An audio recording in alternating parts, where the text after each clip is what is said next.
नमस्कार दोस्तों, स्वागत है आप सभी का डेसिमल में। आज की वीडियो में हम लोग डिस्कस करेंगे विज्ञान C TET previous year question paper and pedagogy. आज के इस वीडियो में हम लोग previous year question paper discuss करेंगे जो कि विज्ञान के हैं। 100 मोस्ट इंपॉर्टेंट एमसीक्यूज इस पूरी वीडियो में हम लोग डिस्कस करेंगे और इस वीडियो के माध्यम से आपकी पूरी पेडागोजी विज्ञान की कवर हो सकती है। मैराथन वीडियो है। इस पूरी वीडियो को अगर आप देखते हैं तो आपकी पूरी तरीके से प्रीवियस ईयर क्वेश्चन पेपर 2011 से 2021 तक के सभी कवर हो सकते हैं।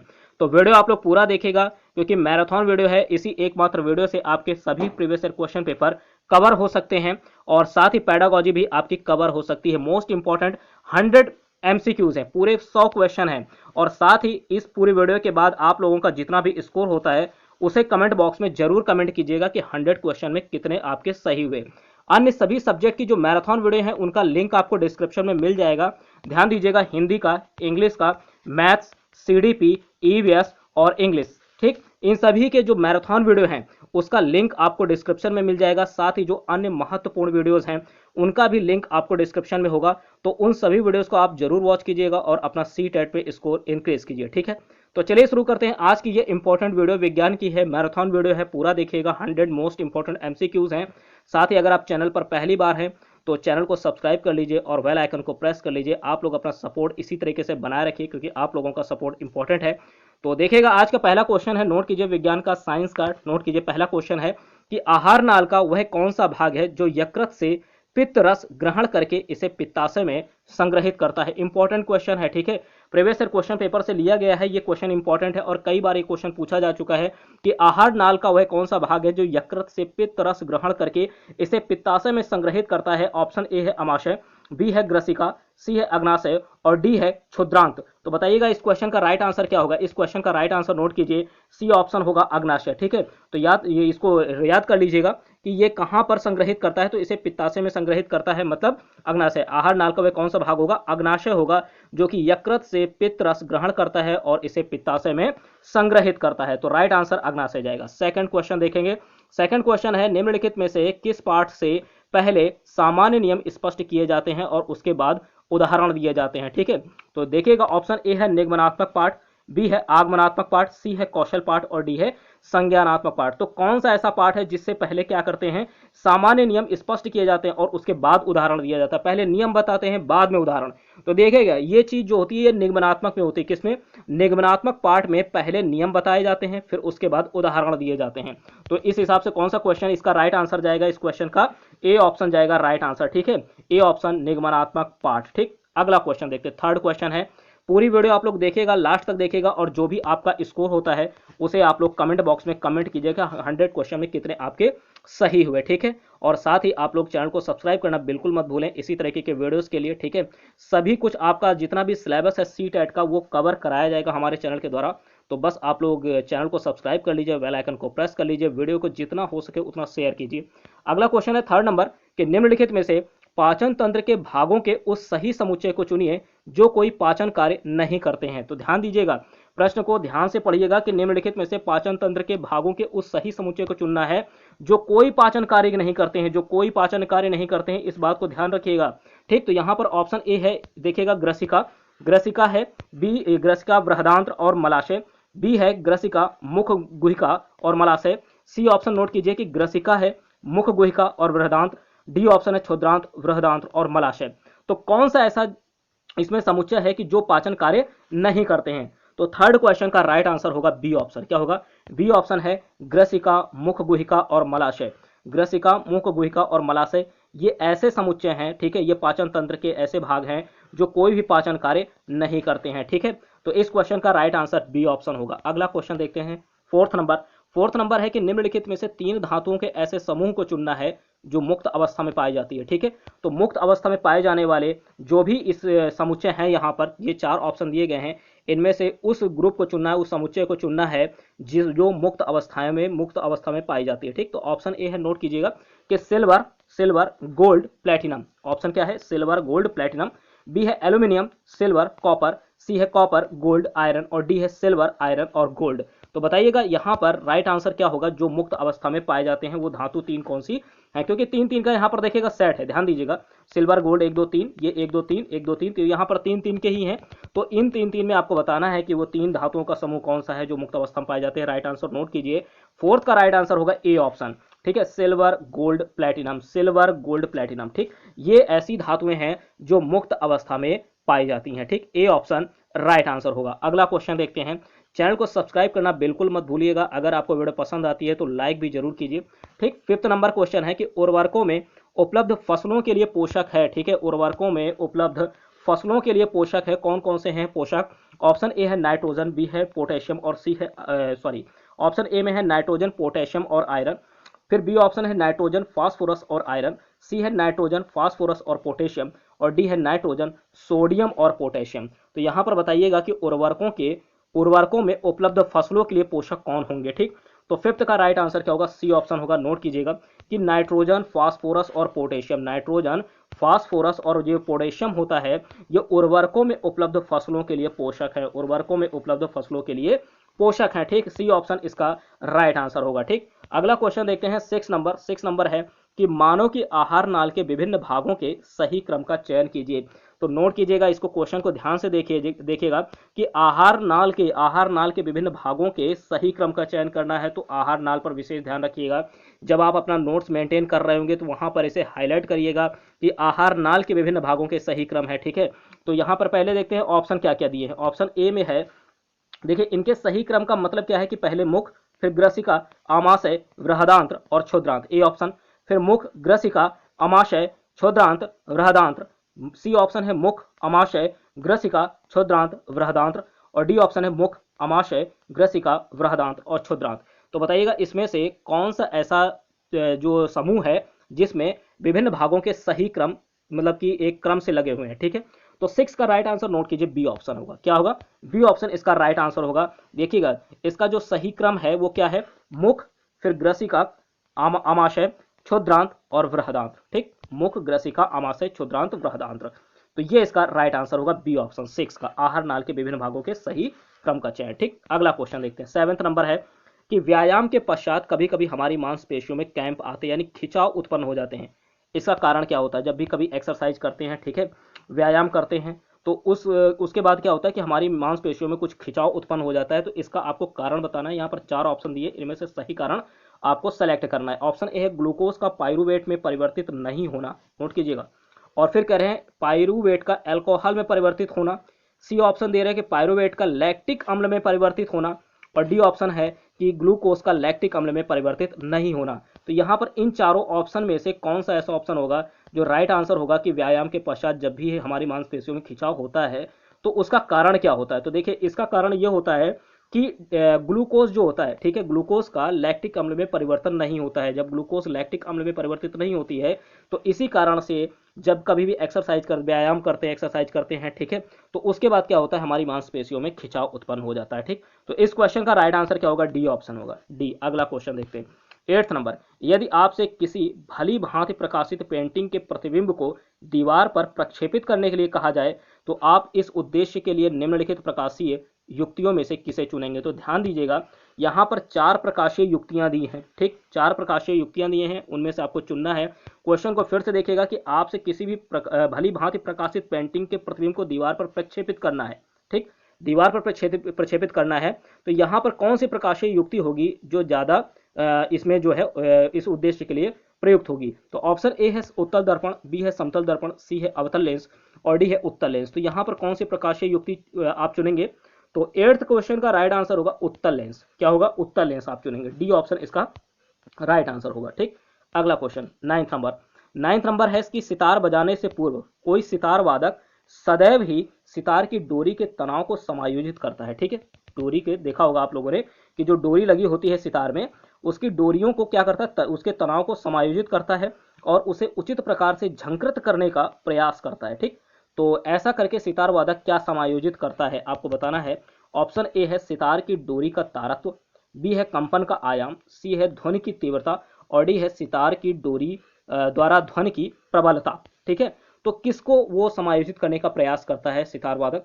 तो बताना है आपको। 9th क्वेश्चन का राइट आंसर होगा ए ऑप्शन, ठीक है। तो देखिए प्रबलता नहीं होगा, ना ही ध्वनि की तीव्रता होगा, ना ही कंपन का आयाम होगा, वो सितार की डोरी का तारत्व इसे समायोजित करने का प्रयास करता है। ठीक है, इसको समायोजित करता है। तो राइट आंसर ए ऑप्शन होगा इसका, ए ऑप्शन राइट आंसर। अगला क्वेश्चन 10वां नंबर है, 10th नंबर है कि जैव विज्ञानों में पाठ योजना, फिर फिलिंग द ब्लैंक्स है डॉट डॉट डॉट, को ध्यान में रखते हुए मुख्य रूप से निर्देशित होनी चाहिए। तो नोट कीजिएगा कि जैव विज्ञानों में पाठ योजना डॉट डॉट डॉट यानी फिलिंग द ब्लैंक्स को ध्यान में रखते हुए मुख्य रूप से निर्देशित होनी चाहिए।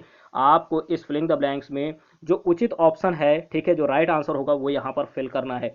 तो क्या है कि पाठ योजना, उसके आगे देखिएगा, इसको फिल करके देखिए कि अभिभावकों को संतुष्ट करने या फिर कक्षा के औसत बच्चे की आवश्यकताओं को पूरा करने।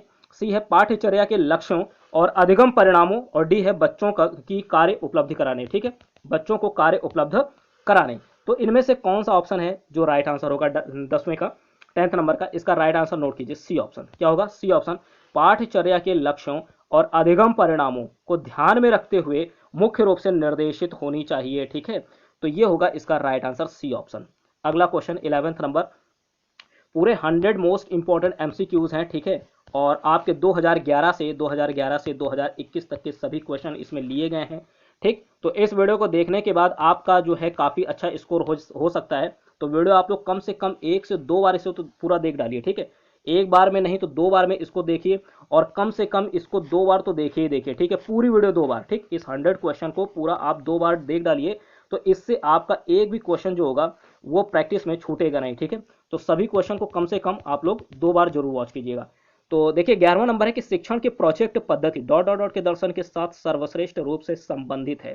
ठीक है, अगर आप 5 साल का प्रीवियस ईयर क्वेश्चन पेपर, सिर्फ 5 साल का लगा लेते हैं, तो भी आपका सी टेट में बहुत अच्छा स्कोर हो सकता है। ठीक है, क्योंकि प्रीवियस ईयर क्वेश्चन पेपर काफ़ी इंपॉर्टेंट होते हैं। ठीक, प्रीवियस ईयर क्वेश्चन पेपर काफ़ी इंपॉर्टेंट होते हैं। अगर आप देखना चाहेंगे कि यूपी टेट 2021 का जो पेपर हुआ था, यूपी टेट 2021 का जो पेपर हुआ था 23 जनवरी 2022 को, 23 जनवरी 2022 को जो हुआ था, इसमें प्रीवियस ईयर क्वेश्चन पेपर से काफ़ी क्वेश्चन आए हुए थे। ठीक है, तो आप लोग जो है प्रीवियस ईयर क्वेश्चन पेपर जरूर सॉल्व करके जाइए। हो सकता है कि कुछ क्वेश्चन वहाँ से आपको मिल जाएं, और देखिए मिलते जरूर हैं, एज इट इज़ नहीं मिलते हैं, बिल्कुल उसी तरीके से नहीं मिलते हैं, लेकिन कि लगभग आपको वहाँ से क्वेश्चन कुछ ना कुछ देखने को जरूर मिलेंगे।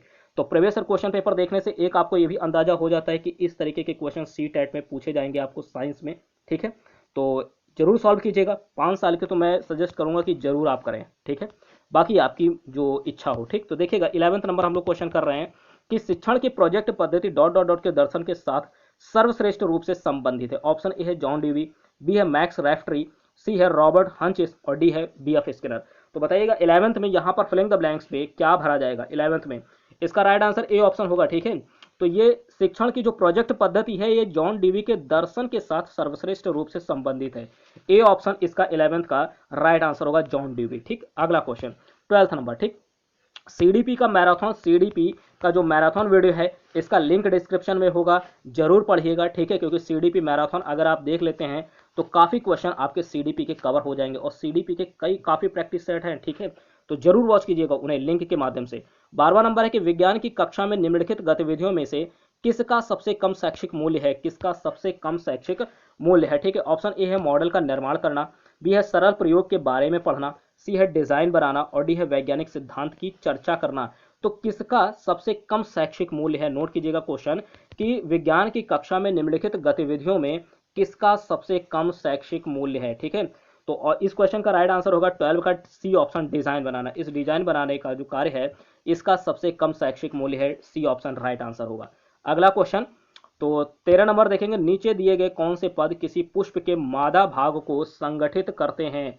पुष्प के मादा भाग को संगठित करता है। ऑप्शन ए है, नोट कीजिएगा, वर्तिकाय, अंडाशय, वर्तिका। ठीक, बी है पुंकेसर, पंखुड़ियां एवं बाह्यदल, सी है वर्तिकाय, अंडाशय एवं वर्तिका, डी ऑप्शन है वर्तिकाय, अंडाशय एवं पुंकेसर।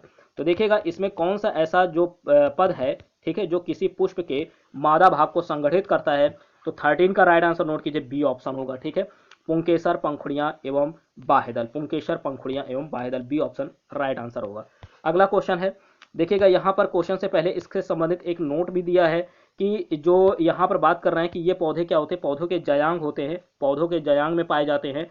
वर्तिकाय जो होता है ये अंडाशय के ऊपर का लंबा एवं पतला भाग होता है। ठीक है, वर्तिका जो होती है, वर्तिका, ये अंडाशय के ऊपर का लंबा एवं पतला भाग होता है। वर्तिकाग्र वर्तिका का सबसे ऊपर का भाग होता है और ये क्या होता है, चिपचिपा होता है। ठीक, तो याद रखिएगा, वर्तिकाग्र वर्तिका का सबसे ऊपर का भाग होता है और वर्तिका जो है अंडाशय के ऊपर का लंबा एवं पतला भाग होता है। तो दोनों के बारे में आपको याद रखना है। इसका स्क्रीनशॉट आप ले लीजिए। ठीक है, इसका स्क्रीनशॉट ले लीजिए।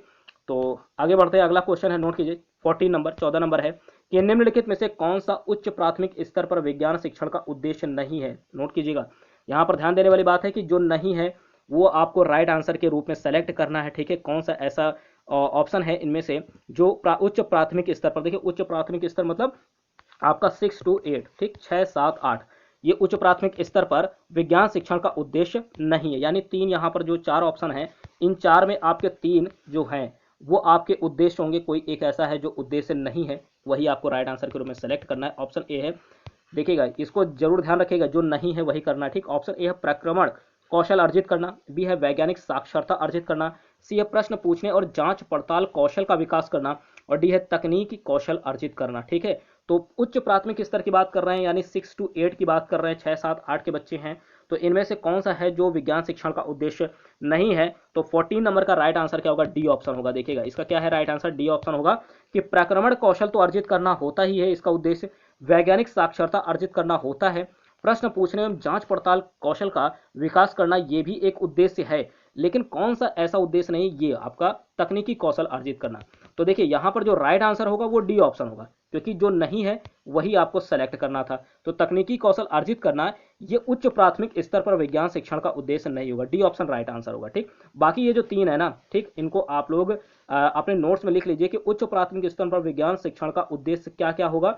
तो उच्च प्राथमिक स्तर पर विज्ञान शिक्षण का उद्देश्य होगा प्रक्रमण कौशल अर्जित करना, वैज्ञानिक साक्षरता अर्जित करना, प्रश्न पूछने और जांच पड़ताल कौशल का विकास करना, ये इसके उद्देश्य हैं। और कौन सा उद्देश्य नहीं है, तो आपको जब उद्देश्य पता है तो जो नहीं होगा वो आराम से आप जो है उसे निकाल सकते हैं। ठीक, तो डी ऑप्शन इसका राइट आंसर होगा। नोट्स में आप जरूर इसे नोट कीजिएगा। अगला क्वेश्चन है 15 नंबर, नोट कीजिए। निम्नलिखित में से कौन सा वैज्ञानिक प्रवृत्ति वाले व्यक्ति के व्यक्तित्व विशेषता को प्रदर्शित नहीं करता। ठीक, तो यहां पर ध्यान दीजिएगा, वैज्ञानिक प्रवृत्ति वाले व्यक्ति के व्यक्तित्व विशेषता को प्रदर्शित नहीं करता। ऑप्शन ए है पक्षपाती राय, बी है तर्क संगत चिंतन, सी है व्यापक सोच और डी है प्रमाण मांगना। तो कौन सा ऐसा है जो किसी वैज्ञानिक प्रवृत्ति वाले व्यक्ति के व्यक्तित्व विशेषता को प्रदर्शित नहीं करता है। तो 15 नंबर का राइट आंसर नोट कीजिए, पक्षपाती राय होगा। क्या होगा इसका राइट आंसर होगा, पक्षपाती राय। अगला क्वेश्चन है, नोट कीजिए 16 नंबर कि निम्नलिखित में से कौन सा समाप्त होने वाले प्राकृतिक संसाधनों का युगल है। ठीक, तो समाप्त होने वाले प्राकृतिक संसाधनों का युगल, यानी यहाँ पर जितने भी संसाधन दिए हैं सभी प्राकृतिक हैं। ठीक, तो इनमें से उसे आपको सेलेक्ट करना है, उस युगल को सेलेक्ट करना है, उस पेरे को, जोड़े को जो समाप्त होने वाले हैं। ठीक, तो ऑप्शन ए है, नोट कीजिए कि प्राकृतिक गैस तथा सूर्य का प्रकाश, बी है कोयला तथा मृदा, सी है पेट्रोलियम तथा खनिज और डी है खनिज तथा वन्यजीव। तो कौन इनमें से ऐसे युगल हैं जो प्राकृतिक संसाधन हैं जो मतलब कि समाप्त हो सकते हैं। ठीक है, समाप्त होने वाले हैं। तो 16 नंबर का राइट आंसर नोट कीजिए, डी ऑप्शन होगा खनिज तथा वन्यजीव। ठीक, ये खनिज और वन्यजीव हैं ये। ठीक है, ये ऐसा प्राकृतिक संसाधन का युगल है इन चारों ऑप्शन में जो समाप्त होने वाले हैं। ठीक, डी ऑप्शन इसका राइट आंसर होगा। अगला क्वेश्चन 17 नंबर कि विज्ञान शिक्षण में कक्षीय प्रश्नों की तकनीकी का ... के लिए प्रभावी रूप से प्रयोग किया जा सकता है। ... के लिए प्रभावी रूप से प्रयोग किया जा सकता है। तो देखिएगा, विज्ञान शिक्षण में कक्षीय प्रश्नों की तकनीकी का, ठीक, कक्षीय प्रश्नों की तकनीकी का। तो यहाँ पर जो फिलिंग द ब्लैंक्स है, इसमें आपको इन चार ऑप्शन में से कोई एक राइट आंसर जो है सिलेक्ट करके यहाँ पर फिल करना है। तो कौन सा होगा जो कक्षीय प्रश्नों की तकनीकी का। ऑप्शन ए है समस्या समाधान कौशलों का विकास करने, बी है सीखने का स्तर सुनिश्चित करने, सी है नवाचार एवं सृजनात्मकता को बढ़ावा देने और डी ऑप्शन है कि कक्षा में अनुशासन को बनाए रखने। तो 17 नंबर का देखिए राइट आंसर क्या होगा। देखिए, कक्षा में अनुशासन को बनाए रखने ये तो होगा नहीं। ठीक, कक्षा में अनुशासन को बनाए रखने ये तो होगा नहीं, साथ ही नवाचार एवं सृजनात्मकता को बढ़ावा देने ये भी नहीं होगा। ठीक, सीखने का स्तर सुनिश्चित करना ये भी नहीं होगा। तो बचा क्या, ए ऑप्शन, समस्या समाधान कौशलों का विकास करने के लिए प्रभावी रूप से प्रयोग किया जा सकता है विज्ञान शिक्षण में कक्षीय प्रश्नों की तकनीकी का। ठीक है, तो समस्या समाधान कौशलों का विकास करने, ए ऑप्शन इसका राइट आंसर होगा। ठीक है, ए ऑप्शन राइट आंसर है, ए। अगला क्वेश्चन 18 नंबर है कि किसी अस्थि को गति प्रदान करने के लिए कितनी पेशियां मिलकर संयुक्त रूप से कार्य करती हैं। तो किसी अस्थि को गति प्रदान करने के लिए ध्यान दीजिएगा, ऑप्शन ए है यहाँ पर संख्या निश्चित नहीं है, बी है 2, सी है 4 और डी है 6। तो कितनी ऐसी पेशियां हैं जो मिलकर संयुक्त रूप से कार्य करती हैं? कोई भी अस्थि है उसको गति देना है, प्रदान करना है, गति प्रदान करना है। तो देखिए 18 नंबर का राइट आंसर होगा बी ऑप्शन। तो कितनी पेशियां ऐसी होती हैं जो संयुक्त रूप से कार्य करती है? तो दो पेशियां। कितनी? दो पेशियां ऐसी होती हैं जो संयुक्त रूप से मिलकर कार्य करती हैं, ठीक है, किसी भी अस्थि को गति प्रदान करने के लिए। राइट आंसर बी ऑप्शन होगा, यानी दो। ठीक, याद रखिएगा, दो पेशियां। अगला क्वेश्चन 19 नंबर, टैडपोल इंपॉर्टेंट है। टैडपोल, टैडपोल वेरी इंपॉर्टेंट, इसको वीआईएमपी फैक्ट में रखिएगा, वीआईएमपी क्वेश्चन में रखिएगा। टैडपोल से संबंधित कई बार जो है आपके सी टेट में क्वेश्चन पूछे गए हैं। 2011 से 2021 के बीच में ये 3-4 साल लगातार पूछा गया है, ठीक है, टैडपोल। तो देखिएगा, आप अगर प्रीवियस ईयर क्वेश्चन पेपर देखेंगे तो इस तरह के क्वेश्चन कई बार आपको मिलेंगे, ठीक, तो ध्यान से देखिएगा, मिलेंगे जरूर। टैडपोल के कार्यांतरण के लिए जल में निम्नलिखित में से किस तत्व की उपलब्धता आवश्यक है? कौन सा ऐसा तत्व है जिसकी उपलब्धता आवश्यक है टैडपोल के कार्यांतरण के लिए जल में, ठीक है, वो तत्व बताना है। ऑप्शन ए है ब्रोमीन, बी है क्लोरीन, सी है आयोडीन और डी है सल्फर। ठीक, टैडपोल से संबंधित क्वेश्चन घुमा घुमा कर पूछता है और आपसे यही पूछेगा लास्ट में कि किस तत्व की उपलब्धता आवश्यक है, किस तत्व की उपलब्धता आवश्यक है। कुछ भी क्वेश्चन घुमाया जाएगा लेकिन आपसे यही पूछा जाएगा कि वो तत्व कौन सा है, बताइए तत्व। ठीक, तो आप इसका राइट आंसर क्या बताएंगे? तत्व कौन सा है? आयोडीन। ठीक है, कोई भी ऑप्शन वहां पर दिया हो लेकिन आप तुरंत आयोडीन पर आपका जो है ध्यान जाना चाहिए। जब भी टैडपोल देखें उससे संबंधित क्वेश्चन लगभग यही पूछा जाता है कि बताइए उसके कार्यांतरण के लिए कुछ भी बीच में आपको दे देंगे थ्योरी, ठीक, लेकिन कि लास्ट में आपसे यही पूछा जाएगा कि किस तत्व की उपलब्धता इसके लिए आवश्यक है। आपको तुरंत याद आना चाहिए, जैसे टैडपोल देखिए आपको आयोडीन आपके दिमाग में आ जाना चाहिए, टैडपोल देखते ही आयोडीन। ठीक, सी ऑप्शन इसका राइट आंसर होगा। क्या होगा? सी ऑप्शन इसका राइट आंसर है। अगला क्वेश्चन देखिएगा, सी राइट आंसर आयोडीन। 20 नंबर के नीचे दिए गए युगलों में से कौन सा युगल लक्षणों की आनुवांशिकता से संबंधित है? लक्षणों की आनुवांशिकता से संबंधित है। ऑप्शन ए है क्रोमोसोम तथा माइटोकॉन्ड्रिया, बी है क्रोमोसोम गुणसूत्र तथा जीन, सी है कोशिका झिल्ली तथा क्लोरोप्लास्ट हरित लवक और डी है कोशिका झिल्ली तथा कोशिका भित्ति। तो यहाँ पर जो युगल दिए गए हैं इनमें से युगल लक्षणों की आनुवांशिकता से संबंधित है कौन सा ऑप्शन? तो देखिएगा 20 नंबर का राइट आंसर होगा बी ऑप्शन। क्या होगा? बी ऑप्शन होगा क्रोमोसोम गुणसूत्र तथा जीन। क्या होगा? क्रोमोसोम गुणसूत्र तथा जीन। अगला क्वेश्चन 21 नंबर इंपॉर्टेंट है। देखिएगा 21 नंबर वेरी इंपॉर्टेंट है, इसको ध्यान दीजिएगा, इसको हल्के में मत लीजिएगा इस क्वेश्चन को। इसमें देखिए विशेष क्षेत्रीय स्पेसीज, नोट कीजिएगा, विशेष क्षेत्रीय स्पेसीज के विषय में नीचे दिए गए कथनों में से कौन सा कथन सत्य है? ठीक है, तो विशेष क्षेत्रीय स्पेसीज क्या है, सबसे पहले हम लोग इसके बारे में जानेंगे। तो देखिए विशेष क्षेत्रीय स्पेसीज का मतलब यह है कि दुनिया में पूरे दुनिया में केवल एक ही स्थान पर इस प्रकार की जो प्रजाति है वो पाई जाती है। ठीक है, जैसे कि असम के काजीरंगा राष्ट्रीय उद्यान में पाया जाने वाला जो एक सींग वाला गैंडा है, ठीक है, ये जो कि भारत का एक विशेष क्षेत्रीय प्रजाति है। मतलब यह है कि दुनिया में केवल एक ही स्थान पर यह पाया जाएगा जो कि असम के काजीरंगा में, ठीक, और दूसरी जगहों पर नहीं पाया जाएगा। तो ये है विशेष क्षेत्रीय स्पेसीज। ठीक, विशेष क्षेत्रीय स्पेसीज, तो इसको ध्यान रखिएगा, मतलब दुनिया भर में केवल एक ही स्थान पर पाया जाएगा इस प्रकार की प्रजाति।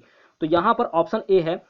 तो यहाँ देखिए इससे संबंधित सत्य कथन आपको ढूंढना है। ठीक, तो यानी 3 तो गलत होंगे, एक ही सत्य होगा। ऑप्शन ए, ये केवल विशिष्ट आवास में ही पाई जाती है। बी है अपने आवास के नष्ट होने का इन पर कोई प्रभाव नहीं होता। सी है विशेष क्षेत्रीय स्पेसीज कभी भी संकटापन्न नहीं होती। और डी ऑप्शन दे रहे हैं कि ये केवल चिड़ियाघरों एवं वानस्पतिक उद्यानों में पाई जाती है। तो देखिए 21 नंबर का राइट आंसर क्या होगा, उससे पहले हम लोग इसको देखते हैं कि यहाँ नीचे से देखते हैं डी ऑप्शन से कि ये केवल चिड़ियाघरों एवं वानस्पतिक उद्यानों में पाई जाती है। बिल्कुल गलत, ऐसा नहीं है। विशेष क्षेत्रीय स्पेसीज कभी भी संकटापन्न नहीं हो सकती, ऐसा भी नहीं है, हो सकती है। ठीक है, अगला ऑप्शन देखेंगे, अगला है सी ऑप्शन, यहाँ पर हो गया। अब बी पे देखेंगे कि अपने आवास के नष्ट होने पर इन पर कोई प्रभाव ही नहीं पड़ता। ऐसा नहीं होगा, प्रभाव तो पड़ेगा ही पड़ेगा अगर इनके आवास नष्ट होते हैं। तो बी भी नहीं होगा। बचा कौन सा? बचा आपका ए ऑप्शन कि ये केवल विशिष्ट आवास में ही पाए जाते हैं। ठीक है, ए ऑप्शन इसका राइट आंसर होगा। अगला क्वेश्चन 22 नंबर, तो यहाँ पर इसका आप लोग स्क्रीनशॉट ले लीजिए और याद रखिएगा कि विशेष क्षेत्रीय स्पेसीज क्या होते हैं? ऐसी प्रजातियां जो केवल दुनिया भर में एक ही स्थान पर पाई जाएंगी उन्हें विशेष क्षेत्रीय स्पेसीज कहा जाएगा। ठीक है, तो जैसे कि एग्जाम्पल के तौर पर आप याद रख सकते हैं कि असम के काजीरंगा राष्ट्रीय उद्यान में पाए जाने वाला एक सींग वाला गैंडा। ठीक, अगला क्वेश्चन है 22 नंबर के नीचे दिए गए ऑक्साइडों में से किसका जलीय विलयन नीले लिटमस का रंग लाल कर देता है? नीले लिटमस का रंग लाल कर देता है। इस पॉइंट को नोट कीजिएगा, नीले लिटमस का रंग लाल। तो ऑप्शन ए है आयरन ऑक्साइड, बी है मैग्नीशियम ऑक्साइड, सी है सल्फर डाइऑक्साइड और डी है कॉपर ऑक्साइड। 22 नंबर का राइट आंसर नोट कीजिए, सी ऑप्शन होगा सल्फर डाइऑक्साइड। सी ऑप्शन इसका राइट आंसर होगा सल्फर डाइऑक्साइड। ठीक, तो याद रखिएगा सल्फर डाइऑक्साइड जो होता है ये नीले लिटमस का रंग जो है ये लाल कर देता है, ठीक, नीले को लाल। अगला क्वेश्चन, यहाँ पर नीला भी है लाल भी है, दिख रहा होगा आपको, ठीक। तो एक ध्यान रखिएगा, नीले को लाल कर देता सल्फर डाई ऑक्साइड। अगला क्वेश्चन है 23 नंबर कि निम्नलिखित में से खरीफ फसलों का समुच्चय चुनिए, खरीफ फसलों का समुच्चय चुनिए, ठीक है। ऑप्शन ए है, देखिए खरीफ फसलों का समुच्चय चुनने से पहले आपको ये पता होना चाहिए कि जो खरीफ की फसलें होती हैं इनका समय कब से कब तक होता है, ठीक है। तो देखिए खरीफ की जो फसलें होती हैं इनका समय होता है जून जुलाई से अक्टूबर नवंबर। क्या होता है? जून जुलाई से अक्टूबर नवंबर तक, ठीक है। यानी जून जुलाई में ये जो है बोई जाती हैं और अक्टूबर और नवंबर तक इनकी जो है कटाई हो जाती है, ठीक। तो देखिएगा इसके उदाहरण क्या है, मतलब पता होना चाहिए आपको। ए ऑप्शन है मक्का, धान, अलसी, सोयाबीन। बी है चना, सरसों, मूंगफली, गेहूं, ठीक। कपास, धान, मटर, अलसी। डी है धान, मक्का, कपास और सोयाबीन। तो बताइएगा इसमें से खरीफ फसलों का समुच्चय कौन सा होगा, खरीफ फसलों का। इस क्वेश्चन का राइट आंसर नोट कीजिए। 23 का राइट आंसर डी ऑप्शन होगा, धान, मक्का, कपास, सोयाबीन। धान, मक्का, कपास और सोयाबीन, ये सभी जो ये आप देख रहे हैं ना, ये समुच्चय, ये जो है खरीफ फसलों का समुच्चय है, ठीक। इसके अलावा आपको इसका जो समय है वो पता होना चाहिए, जून जुलाई से अक्टूबर नवंबर तक। और अन्य उदाहरण भी आप याद कर सकते हैं कि ज्वार हो गया, तिल हो गया, अरहर है। जरूरी नहीं है कि आपको धान, मक्का, कपास और सोयाबीन ही ऑप्शन में दिया जाए, हो सकता है ज्वार, तिल, अरहर दे दिया जाए। तो आपको पता होना चाहिए कि ज्वार, तिल, अरहर भी ये खरीफ की फसलों में ही आते हैं, ठीक है। तो इसको याद रखिएगा। अगला क्वेश्चन, अगला है 24 नंबर कि मेढक तथा केचुआ दोनों अपनी त्वचा से श्वसन करते हैं, यही कारण है कि दोनों जीवों की त्वचा होती है, ठीक है। कहाँ से श्वसन करते हैं मेढक और केचुआ? ये अपने त्वचा से, किसे? त्वचा से श्वसन करते हैं। और किस कारण से जो है दोनों जीवों की त्वचा होती है, क्या होती है? ऑप्शन ए है आर्द्र एवं श्लेष्मीय, बी है आर्द्र एवं रुक्ष, सी है शुष्क एवं रुक्ष और डी है शुष्क एवं श्लेष्मीय। तो बताइएगा इसका राइट आंसर क्या होगा। 24 का राइट आंसर नोट कीजिए, ए ऑप्शन होगा आर्द्र एवं श्लेष्मीय, ठीक है। तो इनकी जो त्वचा होती है दोनों की, मेढक और केचुए की, ये होती है आर्द्र एवं श्लेष्मीय होती है, आर्द्र एवं श्लेष्मीय, ए ऑप्शन राइट आंसर। अगला क्वेश्चन 25 नंबर कि दो जीव अच्छे मित्र हैं। देखिएगा यहाँ पर इस तरीके से क्वेश्चन सीटेट पे पूछे जाते हैं, ठीक है, कि दो जीव अच्छे मित्र हैं और साथ साथ रहते हैं। इनमें से एक आवास, जल तथा पोषक तत्व प्रदान करता है। क्या क्या? आवास, जल और पोषक तत्व प्रदान करता है। आगे देखिएगा दूसरा क्या करता है, वो भोजन बनाता है एवं प्रदान करता है। एक प्रदान करता है आवास, जल एवं पोषक तत्व, और दूसरा भोजन बनाता है एवं प्रदान करता है। आगे देखिएगा कि जीवों के इस प्रकार के संबंध को क्या कहते हैं। जो ये जो संबंध है, इस प्रकार के संबंध को क्या कहते हैं? ऑप्शन है परजीविता, बी है विषम पोषण, सी है सहजीवन और डी है स्वपोषण। तो 25 का राइट आंसर नोट कीजिए, सी ऑप्शन होगा क्या? सहजीवन। क्या होगा? सहजीवन कहते हैं, सी ऑप्शन राइट आंसर। अगला क्वेश्चन 26 नंबर, आहार नाल यानी पाचन नली में निगला गया भोजन नीचे की ओर गति करता है क्योंकि, ठीक है, आहार नली में, ठीक है, पाचन नली में निगला, आहार नाल में यानी पाचन नली में निगला गया भोजन नीचे की ओर गति करता है क्यों?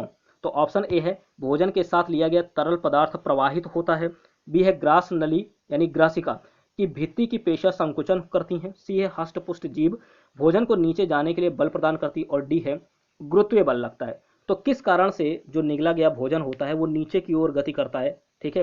तो 26 का राइट आंसर नोट कीजिए, बी ऑप्शन होगा ग्रास नली। ग्रास नली यानी ग्रासिका की भित्ति की पेशियां संकुचन करती हैं, ठीक। तो इस कारण से जो निगला गया भोजन होता है वो नीचे की ओर गति करता है, बी ऑप्शन राइट आंसर।